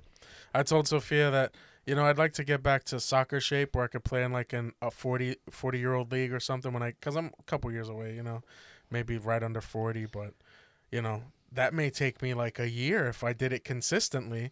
And that doesn't count if maybe I have to get a MCL sprain or something or, repair something, because every morning when I get up, I'm like, man, my knee's killing me. My ankle's killing me. This joint's killing me. I want to do it, but I don't know if it's possible. I threw my back out tying my shoes. My elbow's killing me just from typing at work. My shoulder's actually still sore. He's looking at all of us like, oh, man. my He's shoulder. going to inherit the earth because we're no competition. He's like, I can keep you guys all off with just one hand. There you go. My Yeah. shoulder's actually still sore from the 6 shovelfuls of dirt we pulled out of your yard the other one day. I'm like, oh, I couldn't figure out why I got out of the shower. I was like, I went to dry my hair. I'm like, oh, why did my shoulder How hurt? long ago was the hurricane? Which one? Two, The last 3 one. months. That one. Yeah. All right, so the kids were helping me wheel a generator in the house, and they dropped it on me, and I fell on my back. No, And- not they. Emmanuel did. Yeah, Not well, me. I'm He's like, taking I'm no not- credit for that. Well, to be fair, whenever it's time to do something around the house, Antonio's nowhere to be found. He miraculously He's a has soccer Hey, star. He you- doesn't yeah, do this right. stuff. You can't No, but fail if you I don't do try. it, I'm doing it right though. That's the thing. No one else does it right. If I'm doing it, But I'm we gonna won't do it never right. know what that looks like because he's never doing it. So Hey, if you don't do it, you can't fail. Right. Listen, I'll get back. You miss 100% of the shots you don't take. Michael Jordan. I fell down, and Quote the dolly, they dropped the generator on me. That was, 3 months ago? Yeah. I still can't put pressure on my knee just getting on the bed. Damn, bro. It hurts. And I got a massive lump in the side of my hand here. But how much of that is the generator and how much is that you just being old and fat like me? 90% me being old and fat. I slipped and the water in my house because, it was wet. I feel like as a human being, we can survive having a generator dropped on us. He didn't tell you it was if we were in shape. He didn't tell you it was a pocket generator. It weighs 4 pounds. Yeah, one of those little Harbor Freight in 89.95. It could only power a house fan, but it's louder than a Honda Civic. It's literally a 12-volt air pump.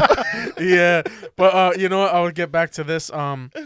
So I raced my oldest one day, and I barely beat him. This was maybe when he was like 14 or 15. And I beat him, and this was me being overweight. You could see the blood in your eyes, couldn't you, by the end of the race? And he was furious, and he goes, "Let's race again." And I said, "Never in your life. I will forever be faster than you." And now I'm 37 years old, and he's 18. "Dad, you want to race?" I'm like, "Yeah, I already am faster than you, and we'll never know anything else." Oh, that's not going to even give him the opportunity to win that one. I went to Racing Manual one day, and he cheated and threw me to the side, and I fell down. Yeah, anyway. I didn't even say go, and he went. Right. Did he get elder abuse on him? Who, me? Emmanuel. No, he was just, I was going to beat him, but he cheated, and till this day now he won't re-race me thinking he won. Does he know that the charges are elevated because he abused you and you're elderly? Oh, he knows I can still take him on, but anyway. And then... I'll just use that in your favor if you can. Yeah, absolutely. But Antonio, I asked him the other day, I was like, "You think I'm still faster than you?" And he's like, "I don't know. I'm thinking, should I race him one last time?" Look, he's saying no. He's not going to beat me. I want to give him the bet. I want to see. I'm like, look, dude, these calves ain't big because I'm been overweight my whole life. You're like when Shawn Michaels called out Hulk Hogan in SummerSlam 2005 and lost to Hulk Hogan. Yeah. And when they said, why did you do that? And he said, "I just needed to know."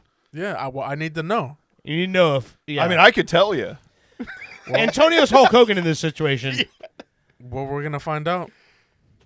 I mean, I liked having you on the show. I would hope you don't kill yourself just trying to race your son. Hey, guys. It was sad news. Arthur was here last week. He raced his son. They had to bury him. He suddenly passed away after the race. Yeah. We're not sure if he won. Antonio, just for sake, he'll be like, "Yeah, my dad beat me." Antonio didn't even break a sweat. He tore 3 ACLs and we only have 2. So You only have 2 in your body, and somehow you tore a third one we didn't know about. You know what? I have something. The science community is honoring they're giving me Arthur. a Nobel Prize posthumously. Yeah, because he found a third ACL we didn't know humans had. Right. Antonio, how does it feel knowing that I'm your dad and I've coached you most of your life, and you've played on my teams and we've won a lot of games together? And do you still feel a difference now that all I can do is watch and I can't say anything? Or when I'm not at your practice because we're not allowed on the grounds when they're training, it's just once a week we're allowed to watch? Yeah. Are you like, "Yeah, I'll just take it easy today because I know my dad's not watching"? Or are you like, "Man, I know he's there that one day. I'm going to work harder today"? Like, what's your perception? Or do you just work hard because you know you have to? Because Okay, when you answer that, I got a follow-up. Go ahead. I mean, it feels pretty normal because, I've been with you my entire life, but things do change, and I'm obviously gonna feel different if you're not doing it anymore, and I'm just used to it. Does my input count anymore, or are you just like, I have another coach now? And do you feel like you've moved past your dad's expertise? Is that maybe what you're? Or just move past because when a kid is little, they don't want to disappoint. You know what I mean? Yeah. And Antonio, to be fair, he's never disappointed me except for the one time he got DCF called on me. But anyway, not to answer the question, but I would assume just the level you've made it to at the age you're at, you always play as hard as you can. Mm-hmm. Yeah, I doubt you're like, what I'm gonna ask you. Are you always at 100? Because that the old saying is you should be training harder than you play in the game.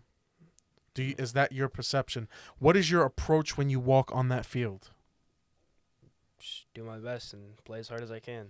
I mean, that's about it. I mean, I hate making mistakes. I just think that's pretty obvious, but yeah. Are you a different animal and the same beast? I don't know what that means. Kobe Bryant said that. Who wrote these questions? I was going to say. Here's my follow-up question. At this point in your life, you go out there, you're obviously playing at a level higher than most youth your age. right. Mm-hmm. Is your dad now reduced to like the troll in the comment sections on YouTube? It's probably lower than that. No, let's be real. Do you think you would be where you are if it wasn't for your dad's support? I mean, no, because I don't really think I'd pick up soccer. I mean, don't make me cry, Antonio. I did that just for you. I know how to ask you questions. I did that just for you. Just baited it. Do you owe your entire existence right now Stop to your father's support and your and mother? I apologize. Your mother's sitting right here too. I'm sure she has quite a bit to do with it as well. She specifically asked to be. I will make camera you both cry, so she wouldn't be subjected to this garbage. Right. I'm extremely proud and humbled because and don't get me wrong, he plays with a lot of talented I was like, kids. don't let him think he's too good. Don't screw up what I just got you. Look, listen, like I said, this has probably been the toughest year he's had because, it's part of the game. You're not always going to get the playing time you want. That's just how it is. The coach has a different plan for you, or the coach sees something that we don't. Everybody has their own perception, but, where you are right now, and God forbid, if something were to happen later, I'm proud of where you are. Like, you are a stud. You are amazing, dude. Like you are an amazing soccer player. You're talented. You're a straight A honor roll student most of the time. A couple B's here and there. Antonio's taking high school courses in middle school. Yeah. He's in honors classes, and I'm just like, I look at my life in comparison, and I'm like, I don't know where this came from, but I hope it has something to do with me and Mom. Because yeah. Sophia too. She doesn't get enough credit. And I would say that's my fault because I'm so hard on my kids. Yeah. Sophia, she's not always in the background, but she doesn't get enough credit either. And and it's obvious you're good cop, she's bad cop, right? It has to be that way. Yeah, but don't get me wrong. There's it's nights, the only way it works. There's nights where Sophia and I are in the room and I'm crying to her like I'm so frustrated. I don't know what's going on with Antonio or his career and. We don't understand the process, Yeah, you have to have faith in the process. Correct. And that's something his coach, Giles Barnes, used to say all the time. Trust the process. Yeah, exactly. Right. And the thing, too, is that for you, I know that when you look at, especially even in this situation, we're all sitting here and you're just sitting in the room while everyone's talking about you, right? But the thing about it is you have to understand that, like, you're in a room full of people who wanted to be in a position that you're in right now. Mm-hmm. I don't care. Well, and so to get there, like it's nuts, man. I mean, I'll be completely honest that just watching the trajectory of even from the time that I started seeing some of the plays that you were pulling in like youth league, I'm like, that is nuts. That's not at the level that kids at that level play. You know what I mean? Just the fact that he said my son's career. Yeah. And we're talking about someone that's 13 years old. Yeah. And you're talking about sports on a professional level is amazing. You got to understand, even though he's 13, and like I said. But you've already played for Bayern Munich, right? No, I meant that as a huge. You were in the academy. I meant for them, that as right? a huge compliment. It was like a pre-academy thing, right? Yeah. But you were already scouted by. You've already been scouted by a European academy. There's a couple before you even got to this point. Correct. So and there's a couple in my DMs right now. I'm not gonna say their names just for legality. I don't understand. Yeah. But I get inboxed all the time. Yeah. Hey, we watching Antonio. When can he come to England? Which is not normal. No, it's not. That's not a normal thing that most kids that are 13 deal with. Listen, and like I said, and I would say something good about either of my other two sons if they were sitting here. My oldest, he's a college scouted volleyball player. And D, I remember being a kid, or when he was a kid. I remember when he was a kid, when you guys first started coming over watching wrestling at the house, right? Mm-hmm. And I remember being, I don't know, half a bottle in the bag and ranting at the TV about something that happened on wrestling, knowing it was going to happen, not knowing it was going to happen, but knowing I know how they write this stuff. I know what they're planning on doing, right? And I remember D, like at like 6 or 7, looking at me and saying, and just basically telling me to like chill out and shut up. And he was like 6 or 7 at the time. So these are, you guys came up in a totally different reality than any of us have, because just the difference in times and everything. But do you think that where you're at with everything you're doing and with playing soccer and everything, how does that change the way you relate to like life in general? Like, do you think in like just the way you talk to, is it harder to relate to kids you go to school with and to friends and everything because they're not in that world? Or it just depends. If like I feel like I don't really know. It's weird because if they're I don't really know. Wait, could you like re-ask the question? So like. Do you feel that you're better than all your friends? No. So obviously, all your friends at school and they don't all play soccer. They're not all athletes and everything.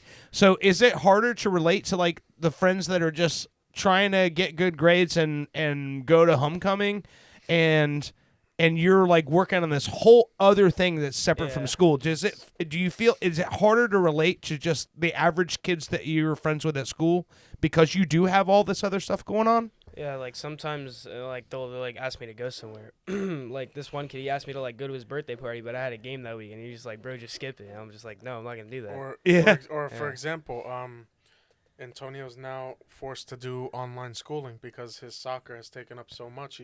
He's training sometimes 5 days a week. Even this week, I think. You trained today, just this morning, and they did a scrimmage. And then in a minute, I'd like to talk strictly about some Orlando City stuff, on a positive aspect. Talk about the benefits and things that have been given to you being in this position. But I have a cool story real quick. I remember when Antonio was in 6th grade, and, he was going through his little growth spurt. All kids look chunky. Yeah. But he was still a great soccer player. Yeah. And he was the only 6th grader in the school to ever be team captain. Yeah. And that school, the school that he was at, Orlando Science, they've never done anything sports-wise, more or less for soccer. My oldest son played for their soccer team. Yeah. And I think that year they were like 500. They had like 4 wins, 4 losses, something like that. Yeah. Antonio's first year on that team, in that program, they win the middle school championship in their division. Uh-huh. Oh, wow. And they don't lose a game.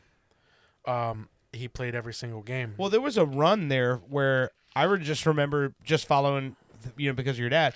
You went on a run where you won a championship with every single team you played on up to a point, right? Mm-hmm. So it's tournaments. Like, right. winning tournaments all the way up, like, which is, and also I remember seeing the pictures, and it was like all these kids with their medals, and then Antonio with his hands on their shoulders, and he's like a head taller than all of them, and I'm like, that's his teammates. And then you watch the game, and it's like, it literally looks like him out on the field just winning the game, and they're all just running next to him. Sometimes it would look like me playing with school kids, like kindergartners. Exactly. It's like he had that one pass where he passed the ball from like beyond the half field mark, right?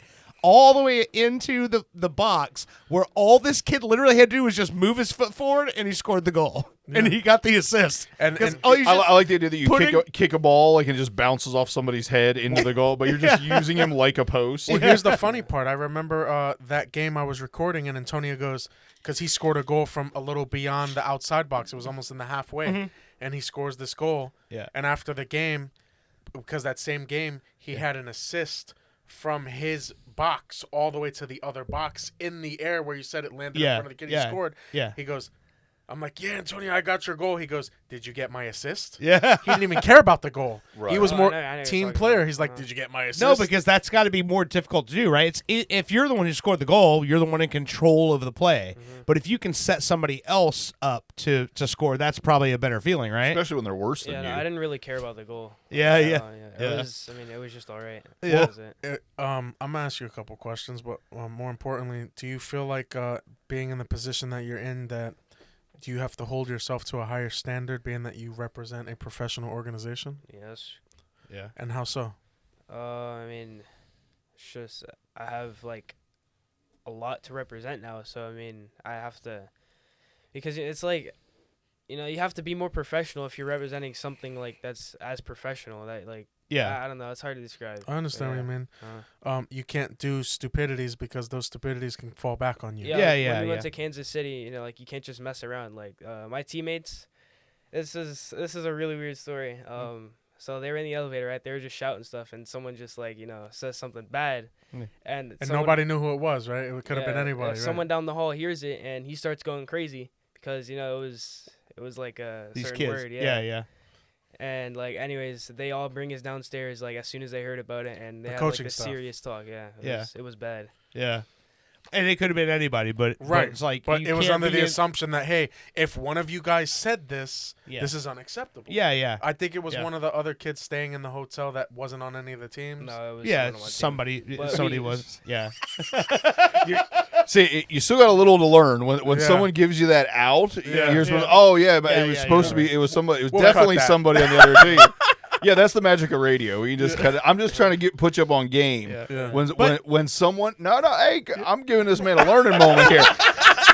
when you or your team gets accused of something, and then it's found, true, right or wrong, that it wasn't you guys. When somebody gives you that out, you say, I don't know who it was. You know, you don't put it back on you guys. That's what I said. It could have been never saw that kid. Yeah. That's like, it was us. We did it. Right. Come get us. No, it was definitely us, Dad. Shut up.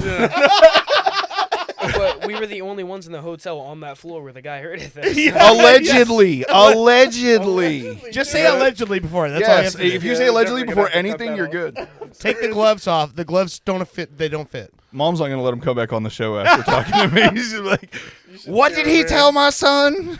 No, but in all seriousness, as far as, you have to hold yourself to a higher standard. Antonio, and I've seen this, he's the last one in the car at every practice and the first one there. Yeah. He cleans up. He's the last one to the car. That's what they said about Kobe. I remember last year when he had his final evaluation of the year, and he was told, not we, but we had to be there, Sophia and I, and he was told, Antonio, they told him such great things, and this is no story. This is factual evidence. I would take a polygraph. Yeah. Antonio, we think you have potential to be, a big part of this organization one day, and the way you carry yourself and your leadership capabilities, and this is what he was told. And so now here we are, and it's like, all right, let's keep the ball rolling. Yeah. And it's obvious he's still going through a growth phase, because as a person that used to play, I can see it on the field. His agility's still not the fastest. I mean, but his presence alone. I remember a game this year where he had a back injury. He probably shouldn't have even played. Yeah. And we were losing 1-0 to a team that last year, I think you beat them, 9 or 10-0? Yeah, I think so. And they were losing 1-0 the whole game. Yeah. And Antonio, they get him warmed up. He comes in. I think it was the last 15 minutes of the game. And I have these clips on video. Yeah. I don't care what anybody says. I'll show them. Antonio's playing center back. He's forcing kids out the box. He's making tackles. And this is with a bad back. He's probably playing at 60%. Yeah. They win the game 5-2. Yeah. Jesus. I'm not just saying this. I've seen it. I'm not being biased because he's my son. No. I've seen it since. Antonio's presence alone on the pitch makes a difference, and can no professional convince me about that, because I've seen it in professional games as well. Maradona wasn't. I'm not comparing him to Maradona in any aspect, but Maradona was not the most. Well, you're handcuffing me on where I can go with these Maradona jokes. I know, so but he didn't live the healthiest lifestyle. No, he didn't. Put it that way. And or maybe he lived the greatest life of all time. Right. That's but his merely presence alone changed the direction of games. Every good player will change the direction of a game, and Antonio. I'm not just saying this. I see it. His teammates admire him. He admires his teammates. They are brotherhood, and these kids, they do special things. When I watch them play, I'm so impressed watching them, and I'm just, I'm just super proud, and I hope for the best, however far this goes, Yeah. I'll tell you, I'll do a scared straight. Do it. I don't think that's necessary. And it isn't, because he already it just for he already said that his buddy, invited him to a birthday party, and he said no, I can't go. I got to go to football or you soccer said it right, practice. football, yeah. Football. if you ever get invited again and you're like, you know what, I think I really want to go to that party, just look at any of our 3 bodies, and that's your fucking that's your darn future. If you go to those parties and you consistently go to those parties instead of practice, this is what you're in store for. Or here's a better one. The first time that really hot female hits on you and she's like, hey, Antonio, hey, my name is so-and-so. Just look at me. And I'm just kidding. No, seriously, though. Look at, your focus right now, your school. I can assure you, I tell my oldest this all the time. He's got a girlfriend. And I'm like, D, you're not filling out those applications. You're not contacting schools. You're not talking in the microphone. Oh, you're hanging out with girls. You're not doing things. Yeah. Focus on your future. Focus on your career. You have the rest of your life for this aspect. So you don't just and everybody does all those things. The important thing is just to make the most important thing your career, when he goes to school, and understand. Yes, you can put all those other things in your life, but you got to keep that focus. And when he goes to school on Monday, and his friends are like, "Hey, what'd you do this weekend?" He's like, 3 fat guys tried to tell me about what I need to be doing. He's like, I will never have an alcoholic beverage in my life. He's already doing all of it. He doesn't need us. Like he's handled. I was being funny, but he has accomplished more than me in my life already. Yeah, no, I'm just like, it's like this is like some sort of like Kesey acid dream, like Alice in Wonderland, where he's like gonna wake up the next day and he's like, no, these 3 fat guys are telling me all this stuff I shouldn't do, but I hadn't done it in the first place. I don't even know why I was there. I didn't even think about doing it until they brought it up. Yeah. You know what? I wonder what this is like. No, right. You remember Dan O'Brien? I don't even know. Daniel Bryan, the wrestler? Yeah, I remember. That's when he was a kid. He used to do that. Yes. I just remember that watching wrestling when he was a kid. He came to wrestling matches with us. I'm just trying to relate to the man in something I know. I really got to get rid of. I understand. That. I don't know how much longer y'all want to go here. No, we're getting ready to go to break. Yeah, we're gonna go to break. It was a long interview. And look, it's your first time talking to people who are lesser than you, and that's gonna be including your father. The rest of your life is gonna be this. And even if you get to a level where you're like. You're winning like golden boots and stuff like that. Oh, the people who have a problem with it are going to be lesser than you. That's what's going to happen. So, well, I'm just going to say, if you start winning golden boots and stuff, don't forget where you came from. Come back and see your roots. Exclusive interview. Yeah. But for the rest of your life, tens of people hear this. For the rest of your life, what's going to end up happening is you're going to do amazing things, and then people who have never done anything are going to have a problem with it. That's what happens, Is there anything positive that you would like to say about where you are right now and your Orlando City experience? And because at the end of every year they make cuts, and I'm not just saying this about Antonio. There may be they may say, hey, you know what, Antonio, we don't see this happening right now. Good luck, and we'll keep looking at you. It happens to kids every year. We see it. Are you prepared for the possibility if something like that were to happen? Like, have you thought about that, or how do you feel about it? I mean, I don't really have an option but to be prepared if something like that happens. So you kind of have to go into it thinking that could be.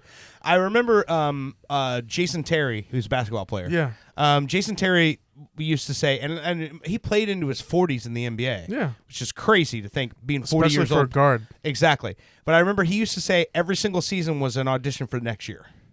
That's the way he always looked at it. I'm like, and I remember hearing him say that, and like, that's the greatest mindset to have.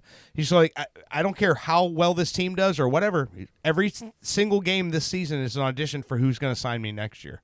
So I think that's kind of the mindset you have to have, right, as a player. Mm-hmm. So they go, if this doesn't work out, someone is seeing this and is going to want some of what I'm doing, on their end, Like I said, I don't know much, but I see a young man here who's very confident, but not overconfident or big-headed. Very humble. Very humble. And I expect great things. This is my first time meeting you, so don't disappoint me. No, but do you have anything else you want to say, or shout anybody out? Yeah, so we were talking about representing Orlando City. I feel like since they're a professional club, like if you're wearing their badge, I'm I'm wearing this right now, right? If they know that I play for the academy and I go and do something stupid, I don't know, like I'm just running around and being stupid in the neighborhood. You're attracting negative attention to a positive Yeah. organization. Yeah. That's gonna look bad on them, but if I do something good, then that looks good on them. Yeah. Yeah. So you're basically saying you lead by example. Yeah, pretty much. Yeah. Oh, I thought he was saying if you're going to do something bad, you just make sure not to wear the shorts. Allegedly. Remember, allegedly. Yeah. I'm going to put on my Atlanta United gear right now and then go rob a house.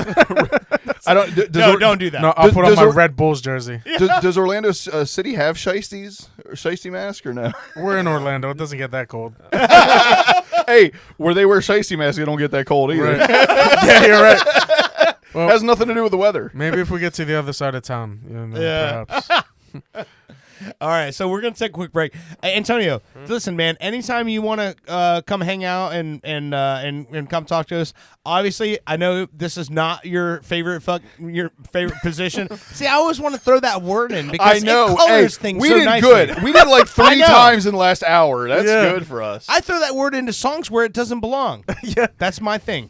I say it every That's time I go to my the bathroom in the problem. morning. I throw it That's at my my kids when they frustrate me. problem. I'm not going to project that onto other people. Right. But yeah, I know this is not your thing, but I mean, as you progress, I mean, we'd definitely like to talk to you again and everything. Your I mean, I've journey- watched you since you're a kid, man. I Your mean, journey's it's been cool. followed It's for cool a to very see. long time. Yeah, it's awesome to watch this. I remember I got you tickets to Royal Rumble. No, was it Royal Rumble? No, it was a SmackDown. SmackDown. Yes. I got you into SmackDown. Yeah. So And I want- Emmanuel didn't have to wear the shirt that said, "I got suplexed by Brock Lesnar." That's right. You remember that shirt? Yeah. Yeah, I remember that. So I'm just saying, one of these days, tickets. That's all I'm saying. But we're gonna take a quick break. You've been listening to Pop Culture Radio. We will be right back. Yeah, DXG coming with some new underground shit. Load your gas and watch your back, 'cause we gon' make 'em all drop.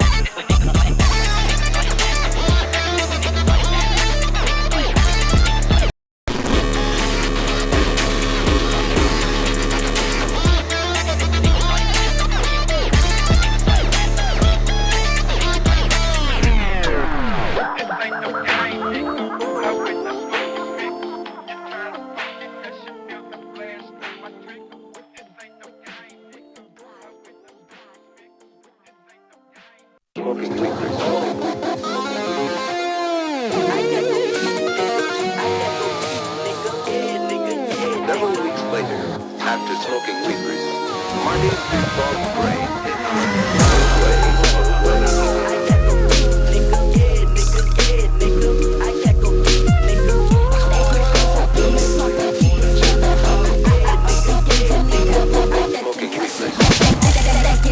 Welcome back to Pop Culture Radio. Again, Davin Glover. This song's called "Laughing to the Bank." Did you play this for me because there's 3-6 in it? What's that? Did you play this for me because there's 3-6 No, I didn't know. Mafia in it? 3-6 Mafia, is it? Oh, yeah, I had no idea. So, funny thing that we'll bring up because this last segment here. By the way, this show's been awesome. Like, we've had so much going on in this show. Amazing. I feel honored to have talked to that young man. I mean, that's really cool. you talk about a kid who's like just like doing his thing, and like you mentioned, and you said this on the patio just now, in the break. His reality. This is his reality. So that's why it's not strange to him. Like it would be strange to me to go, hey, you're 13 and your national team is calling you up to come play a tournament overseas. That would be strange for us. But if But you're for him- 13 and that just happened to you, yes, it's cool. Don't get me wrong. And Yeah. he knows that. Yeah, He gets yeah. it. But it is not the same level as if you take a 40-year-old, make them 13 again, and then make them, a professional athlete. Right, it's right. a whole that we see it as a whole different level of, oh my God. You know? exactly. Right.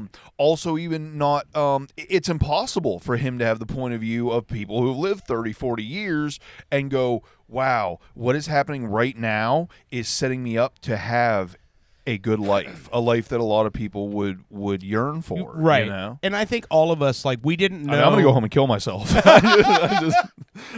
I think all of us, like, whatever you look back on as like being like your glory days, you didn't know at the time that it was your glory days. I actually meant to say something like that Yeah. to him, but at the same time, that doesn't, even if you say something like that, everybody told you when you're younger, boy, value this time now, because later on, life isn't a box of peaches, blah, blah, blah, and you're like, yeah, whatever, old man, shut up. Yeah. And then you realize you peaked at 19, and you're like, fuck. Yeah, but maybe but that's what's funny is if everything kind of plays out the way it has been for him, this won't be his glory days. He hasn't even reached those yet. He's still on the upward trajectory. So everything coming after this point it should be better than even what he's doing right now. You know what I mean? Like, I mean, and I say should be meaning like if it's not, he failed, nothing like that. I'm just saying like the trends. If you're following the trend, he's only going up. Right. No, he's at the start of it. Yeah, this is the beginning of it. I meant it as a compliment when Arthur said my son's career. And I was like, 13 years old, and you're on the trajectory of a career already. Yeah. Not just any career either. Professional sports career. Exactly. Which is a whole, different and level. a career that most people that have a career wish they had a sports career. Yeah. Yeah, it's one of those things where, to me, looking at that, I just go, man, this is nuts. Like, you must wake up every morning going, oh, my God, this is so crazy. But no, what he said was, no, I wake up every morning going, I have to produce to the level they expect me to, or else it doesn't go forward from here. Right. So it's like he's just interested in just putting out the best product, or being the most productive he can be, and putting that best foot forward, so that the next step does happen. So it's I don't know, man. It's a different reality than either of us have had, and to be as young as he is and handle it the way he does is crazy to me. Yeah. Like he literally he's less excited. I mean, all right, he comes off as less excited about what's happening in his life as I do when I know it's free food day at work. Well, I'll be honest. I don't think I reached what I felt like was his level of maturity or chilledness. Yeah. Until I was like 26. Yeah. 27, you know what I mean? Like double his age. After you've come out of your party days, and all that, Yeah. and you're like, oh, every day isn't promised. I feel way better about the fact how I was sucking Arthur's dick in the first segment about what a great dad he is, and then his kid comes in. No. His kid comes in, and you're like, see, like he's got great kids, man. He's just one of those guys that everything he didn't have as a kid, and what's funny is it's not material stuff. It's not like, oh well, my dad couldn't buy me this. No, it's like the support and the love of a family is all the stuff that Arthur wanted when he was a kid, and he didn't have that. So now his kids have that, and with that, this is what they've done, which is awesome. Yeah. I mean, you can't take anything away from it. I've watched him from the time he was 18 years old, Arthur. And everything he wanted to do, my dad and I saw that he wanted to go into he was working with a company that just does detail, cleaning up, cleaning cars and detailing cars and all that sort of stuff for the dealerships. And I became friends with him. He started hanging out with us, and he had told my dad, this is what I want to do. And he's like, I want to be a service advisor. I want to go into the service department. I want to work for the dealership, not for the vendors. And so, my dad worked some things out, got him in the door, and that's what he does today. Like, so he sort of worked towards what he wanted, and that's what he has. And I think, that comes out in his kids too. When you see the way his kids are, like, so he owes his family and successful son to your father. Maybe. I mean, I'll take it. Butterfly effect, baby. Yeah. So yeah, it's a funny time, man. It's a funny life that we all live when you think about it, and you look around you and you see all these crazy things that happen, and I don't know, man. I mean, I couldn't have written this if I wanted to. Yeah. I look at my life and I'm like, I'm gonna be 47 years old on the 1st of January, right? When I was first starting my whole journey in music and radio and all that stuff back in 96, 97, 95, coming out of high school, never would have thought that, fast forward, what's your future look like? And seeing myself now at nearly 50 years old, and I'm doing a live broadcast out of my house, never would have thought that. No. But look at where we're at now. Everything's changed to the point where it's like we all have a platform and we can do whatever we know. We do what we do, and it's just I look in the mirror and I don't recognize that old fat guy in front of me in the mirror. I still feel like I'm 18. I still feel like I'm, everything is still as exciting and fun as it was the first time. It's really crazy when you think about it. Oh, and I'll tell you what, I credit you as having something to do with that, because just when we started working on music together, I had never produced a track like that. And it was like you'd sent me some stuff that you liked, and I'm like, okay, I'm listening to it, and I'm listening to it with a music mind, going, okay, this beat, and I'm listening to the beat, and I'm kind of evaluating the beat, and I'm listening to the way that the samples come in, and the way that the tracks are produced, and the way they're organized, and I'm going, oh, I can do this. Right. And I'm like, all you have to take that and let's get a little creative with it and change some things up and make it something like where if I heard it, I'm like, oh yeah, that's good. But I'm not a hip hop guy, so when you said, oh, that's a great track, I was like, oh shit, really? Word? Well, I just like, thought it was funny because I've always loved music, never played an instrument or anything. I've always leaned towards rap and hip hop and stuff like that, R&B.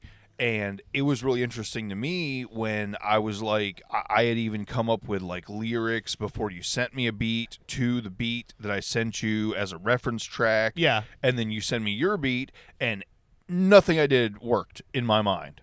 You know what I mean? Yeah, so yeah. I actually loved it. I loved the fact, and I'm excited going forward to possibly do more. Yeah. That listening to the track itself, to me, and I'm sure everyone's different, but to me it dictated what I wanted to rap or how I wanted to rap it. Right.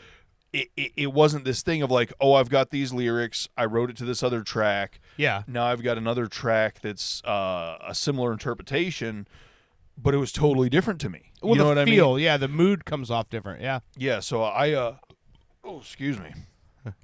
I really liked that. I don't know how to describe the feeling, but it was like, oh, everything I did, trash. You know what I mean? Yeah. Let me start new because this is making me want to say something different and say it in a different way than what I thought I wanted to based on another musical track. Yeah. So yeah, I'm basically. It's been a fun ride, man. I'm basically Kendrick Lamar. It's nowhere near over. But it's funny, like, well, we haven't even finished the second song. I hope not. No. I'm just saying, like, that when I say it's been a fun ride, I'm not saying like it's been a fun ride. Adios, hanging up my boots. I'm just saying, like, when you look at life up to this point, and I'm like, all of the different things that I've done, I've experienced, I've been a part of. It's crazy to say, like, I'm kind of still in awe of all of that stuff leading to this point. And it's not any less exciting now than it was then.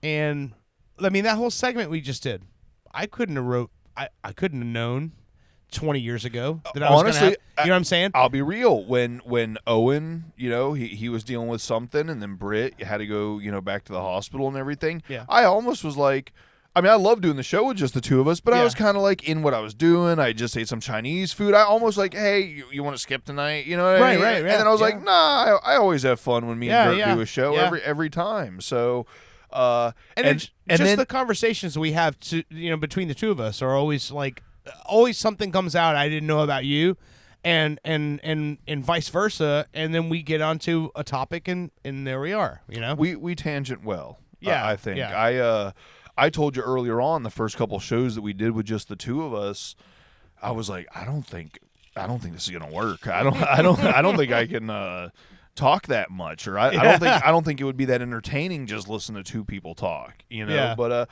I've listened back to the shows we do and I enjoy them. I think they're fun. It's always fun. I mean, and I always listen to it like I stopped a long time ago listening to anything I do and trying to put myself in the position of someone listening who doesn't know us, because well, it's impossible. There's no winning that. So I always listen back to anything we've ever done and listen back to it as in, am I proud of what we put out, am I proud of where the conversations went, you know, and I just look at that. Does it represent me or does it represent who we are? And I've never been disappointed by any of that. So, you know, that's kind of the way I look at things. I'm proud of the audio. Yeah. When I look at the video, ooh, there's homeless Donahue again. Yeah, but you got the beard coming back now. It's good. Fat homeless Donahue. Fat homeless Donahue. That hasn't gone white yet. My beard. Yeah, my beard is definitely. You're starting to teeter on that territory of Negan from Walking Dead. Well, my sister was like, "Oh, you got a nice salt and pepper thing going on." I was like, "No, it's mostly pepper." Yeah. Or no, mostly salt. Yeah. Sorry. I can't even fucking say that joke right. So, one of the things I teased earlier in the show that I definitely want to end the show with is the segment here, and I talked about your Amazon algorithm that you totally butt fucked. Yes. Right. So we talked about it before. We say butt fucked again. Yeah. It was so hard to restrain ourselves from vulgarity. Yeah. I mean, it was embarrassing. I don't know if you realize it, but we've already broken that, like, from the beginning of this whole segment. Like, It's just who we are. It's what we do, right? And I want to say, if anyone ever says that I don't have self-control, listen back to that segment and how many times I didn't say fuck.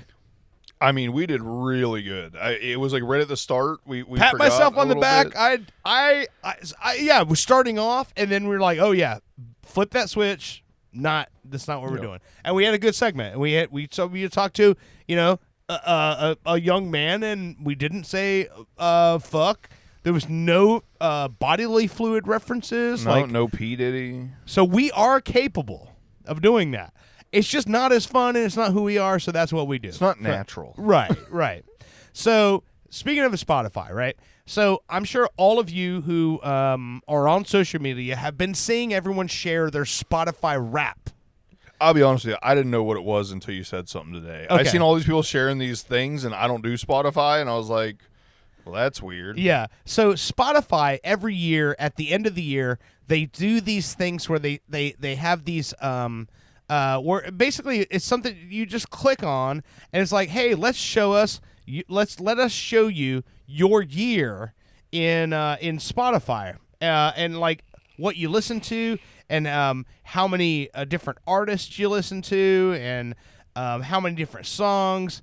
I listened for 4,119 minutes this year. Okay. So minutes? It's minutes, yeah. Oh. So that's minutes listened, right?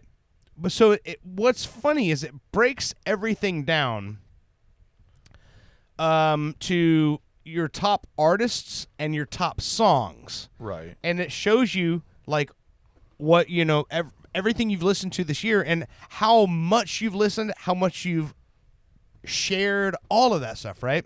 I did see a lot of people saying they didn't agree. That they were like, no, this is bullshit. I listen to this artist way more than this artist. Well, I think the ones I saw people saying they didn't agree was with when they would give you, like, your genres. And because what they would do is they take all the music you listen to and they come up with some, like, genre that doesn't exist. So you're like, space cowboy, deathcore, house trap. Oh, that's my favorite. You know what I mean? So it's like, you know, they come up with these things, or they tell you what your favorite genre is based on the algorithm you created. And that's the things I saw that people, like, didn't, you know, agree with. But with the I'm sorry, I'm stuck on deathcore space cowboy, or deathcore cowboy space trap. I said, yeah, space cowboy, deathcore, house trap is what I just said. But I feel there's something there we got to do. I can make that the genre for your album if you want. Well, no, I'm just saying, like, I feel like we need to try to combine all that into one song. I'm down. I can do that. I accept the challenge. That could be fun. So when it comes to, like, the artists and the songs you listen to, there's no denying that because that's based on numbers. Right. So it's like you listen to this artist this many times and so forth, right? So the thing about it is, for anybody listening here, just a little, you know, open up the window how this business works. So in this business, we have 3 distributorships. We have Facebook that we broadcast live on. We have YouTube that we broadcast live on, and that we also manage a channel with, so where we edit the shows and put out clips and give you the commercial breaks removed and all of that. And then we have our audio, where we are on about 26 different outlets that the podcast is distributed to audio-wise. Okay. So our audio distribution agreement is tied in with a license that I have that says that anything that's on Spotify, I can play as part of our show and be included in our distribution, and there will be no copyright infringement. There's no that's cool. blocking our show. And that's all to do with our distributor. So I run this show off of Spotify. Now, unless we have situations like with Fritz where he'll send me an album that's not out yet, and I'll play it based on the files he sent to me, or when Aaron Fector was coming on the show after Bubba Wilson passed away, and he was sending me files that were like, this is stuff that's never been heard before, and I'm playing it that way. But for the most part, all of the music that I serve to you on this show comes through my Spotify account. That's what I use with this iPad in front of me to trigger the music that sort of colors what we do, right? So, that being said, my Spotify account also is what is used to color the show that we do. Right. So when my rap came out, my Spotify rap, it's very skewed to this particular program. Just a bit. And it shows how much this program has sort of enveloped my life of music listening, right? So I get a list of the top artists that I have listened to in 2024. I have listened to 343 individual artists this year. Okay. So of all my music listening, now this is not just on the show, but also when I'm out in my workshop, when I'm out on the patio, when I'm out in the bar, when I'm listening and hanging out and just doing stuff. I've listened to 343 different artists. The number one artist that I have listened to this year on my Spotify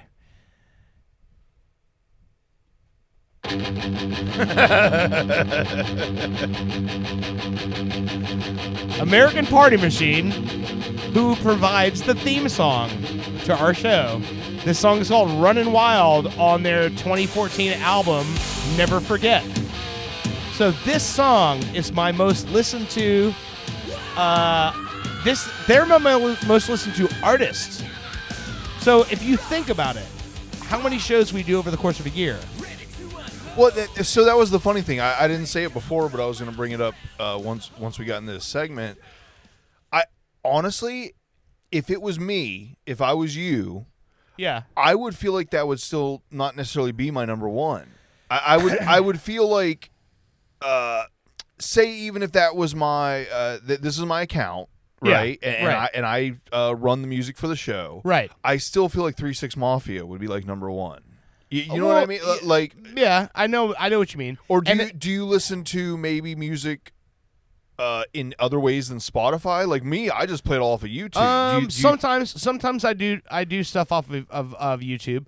But I think also me, it's like I do a lot of shuffling randomly. So I like to pick music that it's like that where I might not necessarily be picking what's playing. You know what I mean?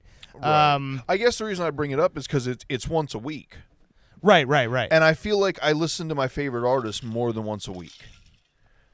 Yeah. That's why I feel I know like I said, that's why I feel like it's a little odd. I had several people on my Facebook, they posted theirs, and they were like, this is crap. I listen to ICP way more than I listen to Tech Nine this year. You know what I mean? Right, so yeah. I don't know. I don't know. Maybe it's skewed. Maybe it's not. I would feel like as a music guy, even the fact that, yes, you play that band once a week, because you said they separated by band, right? Mm-hmm. I would be surprised. By artist, that there's not another artist that is just like who you enjoy listening to. Yeah. That isn't above that song. I mean, I don't know, but I mean, I looked at the list, and like from the top 3 down, every artist under the top 3 were artists that I've been a fan of my entire life and that I listen to a lot. So I don't know if it clocks it on frequency, because I mean, when you think about it, and how we do this show, it's almost like clockwork. You can almost set your watch by it that every Saturday I'm going to play American Party Machine. Right. You know what I mean? So maybe that's how it's based. I don't know. And I'm wondering, am I wrong? Do I not listen to 3 6 Mafia more than one time a week? Maybe I listen to more other stuff. Right. Because if you think about it, if you have a very eclectic selection of music, yeah, it would probably be a lot more likely that artist would be your number one. Right. Because even though you only listen to it once a week, yeah, you listen to so many other artists that you're not repeating any other artist once a week. Right. I don't know. But here's where it gets funnier, right? So my second most listened to artist in 2024. Let's just Lisa. No. Yeah. That doesn't make any sense. I shit you not. I will show it to you. Well, how does that make sense? Because I played this song for everybody I know when we finished it.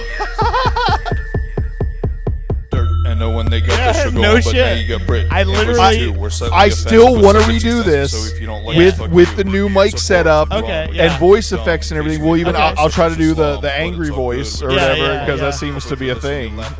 Yeah.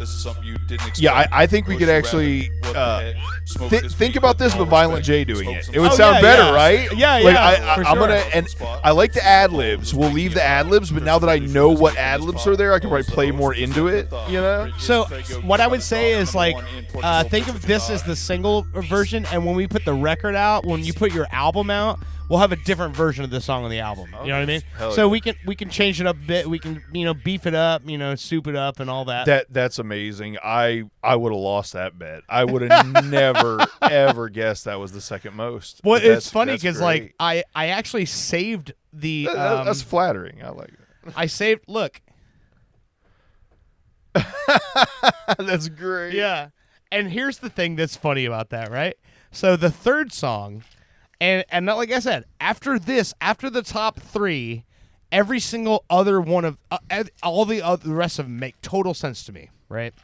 So the third one, I will say, don't know. I mean, all I can say is once I found this artist, I did a deep dive and I listened to every album and everything. And Taylor Swift? No. Oh.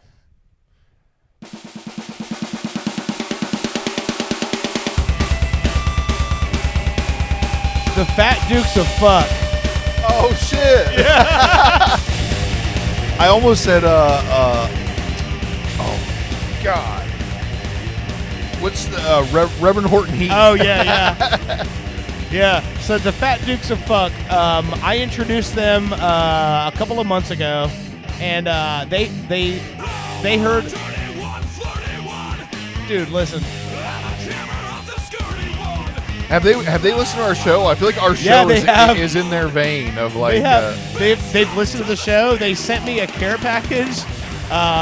You showed me the album. Yeah, they appreciated it. I mean, these guys are so ridiculously good, and they're so fun to listen to. We need to do an interview. We're going to. Yeah, I already talked to them about getting somebody else. So apparently, the guitar player is the one who's like, yeah, man, he'll do interviews. Not all the guys are interested in being on the phone, and that's not their thing. Right. They live in Las Vegas. A lot of things to do out in Las Vegas. Well, most people yeah. don't really want to do anything. It's not going to further their own personal. I mean, I'm not even saying in a bad way. I'm the same way. Yeah. Most people, if it's not going to have a positive effect on your life, especially if you're busy, you're not going to do it. You know what I mean? Right. And right. why would you? I don't Yeah, hold exactly. that against anybody. I mean, and what's funny to me is like just listening to, going through their music, and I'm like, man, these guys literally have. They can do whatever they want. Like they don't have any kind of genre they tie themselves into. Like when you listen to that, I'm like, it's metal. There's no doubt about that. It's metal. It's hard rock. It's a lot of things, but they also don't take themselves too seriously. They put song titles out there that don't even come up in the song lyrics. Right. They sort of, I think just confident enough in their talent as musicians, because every single member of that band are incredibly talented virtuosos, and they put together these almost like a cross between like Anthrax, Faith No More, and Beastie Boys, and it's dirty and it's lo-fi, but it's also super crisp, Right. And it's all of these things at one time. And it's just, as a person who's a fan of metal and extreme bands and extreme music, I love them. I can't get enough of that shit.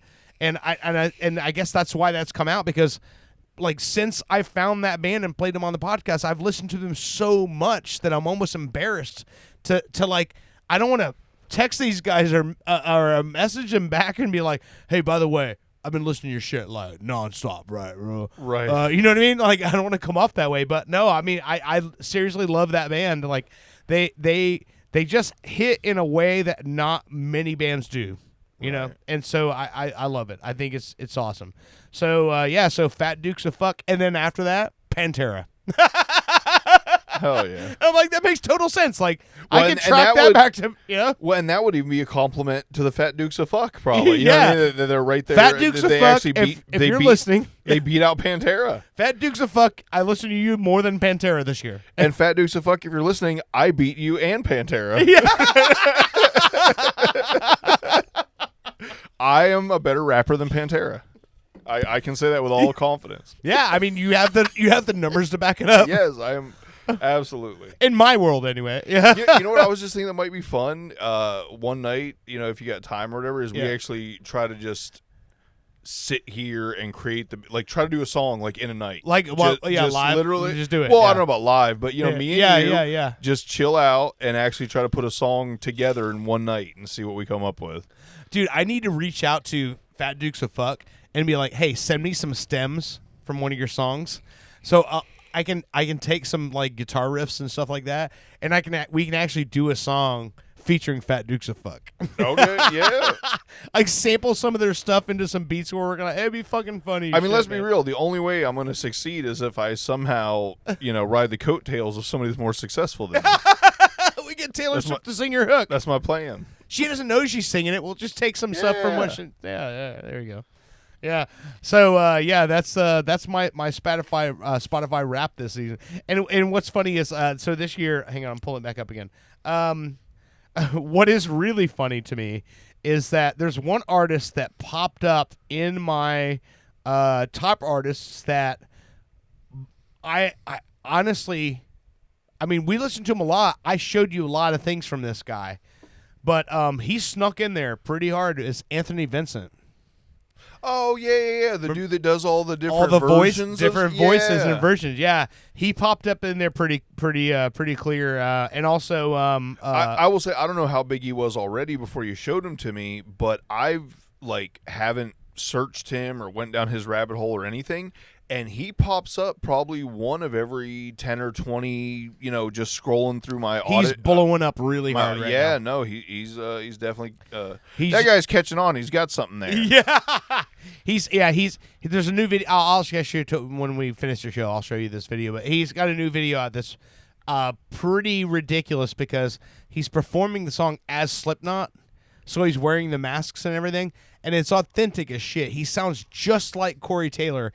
And it's a song that should not be sung that way. Okay. It's really fucking funny. Hell yeah. But so I mean, I don't know, man. This is I think we're good. I mean, we're not gonna top the second segment. No, we're never gonna beat that. So let's fucking haul it out. This last song, this is again, Davin Glover.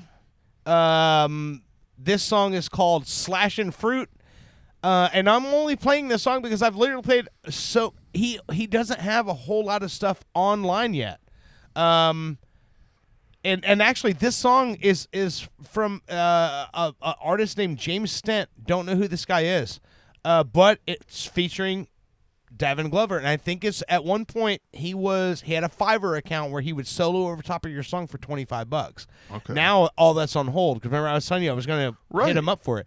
Yeah, it's on hold. So I don't know if he's just got so much stuff happening right now that he's putting on hold. But I'm gonna get this guy on the show, come hook or crook. But yeah. So this is a slashing fruit. Let's see here.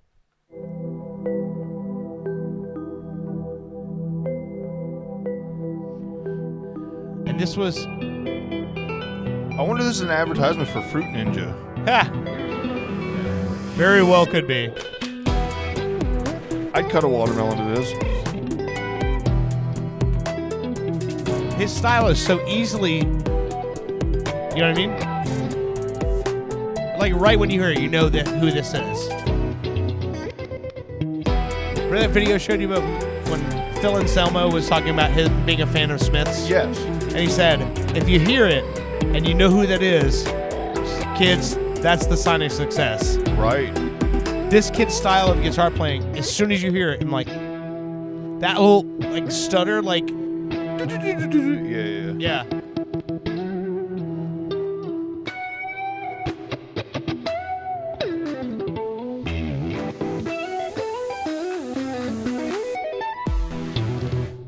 It's so clean. It sounds digital. It's so clean. It sounds digital. It does. It absolutely. Like I said, I'm curious. I'm curious for you to show Fritz and see what he says about this dude. Because I feel like Fritz will take from this. Yeah, you know what I mean? sure. And be like, oh, I could try that. You know? Yeah. Oh yeah. So you've been listening to fat guys tell young people how to live their life. Fat guys telling people more successful than them how to better themselves. Yeah. All right. We'll see you guys again next week. Have a good night.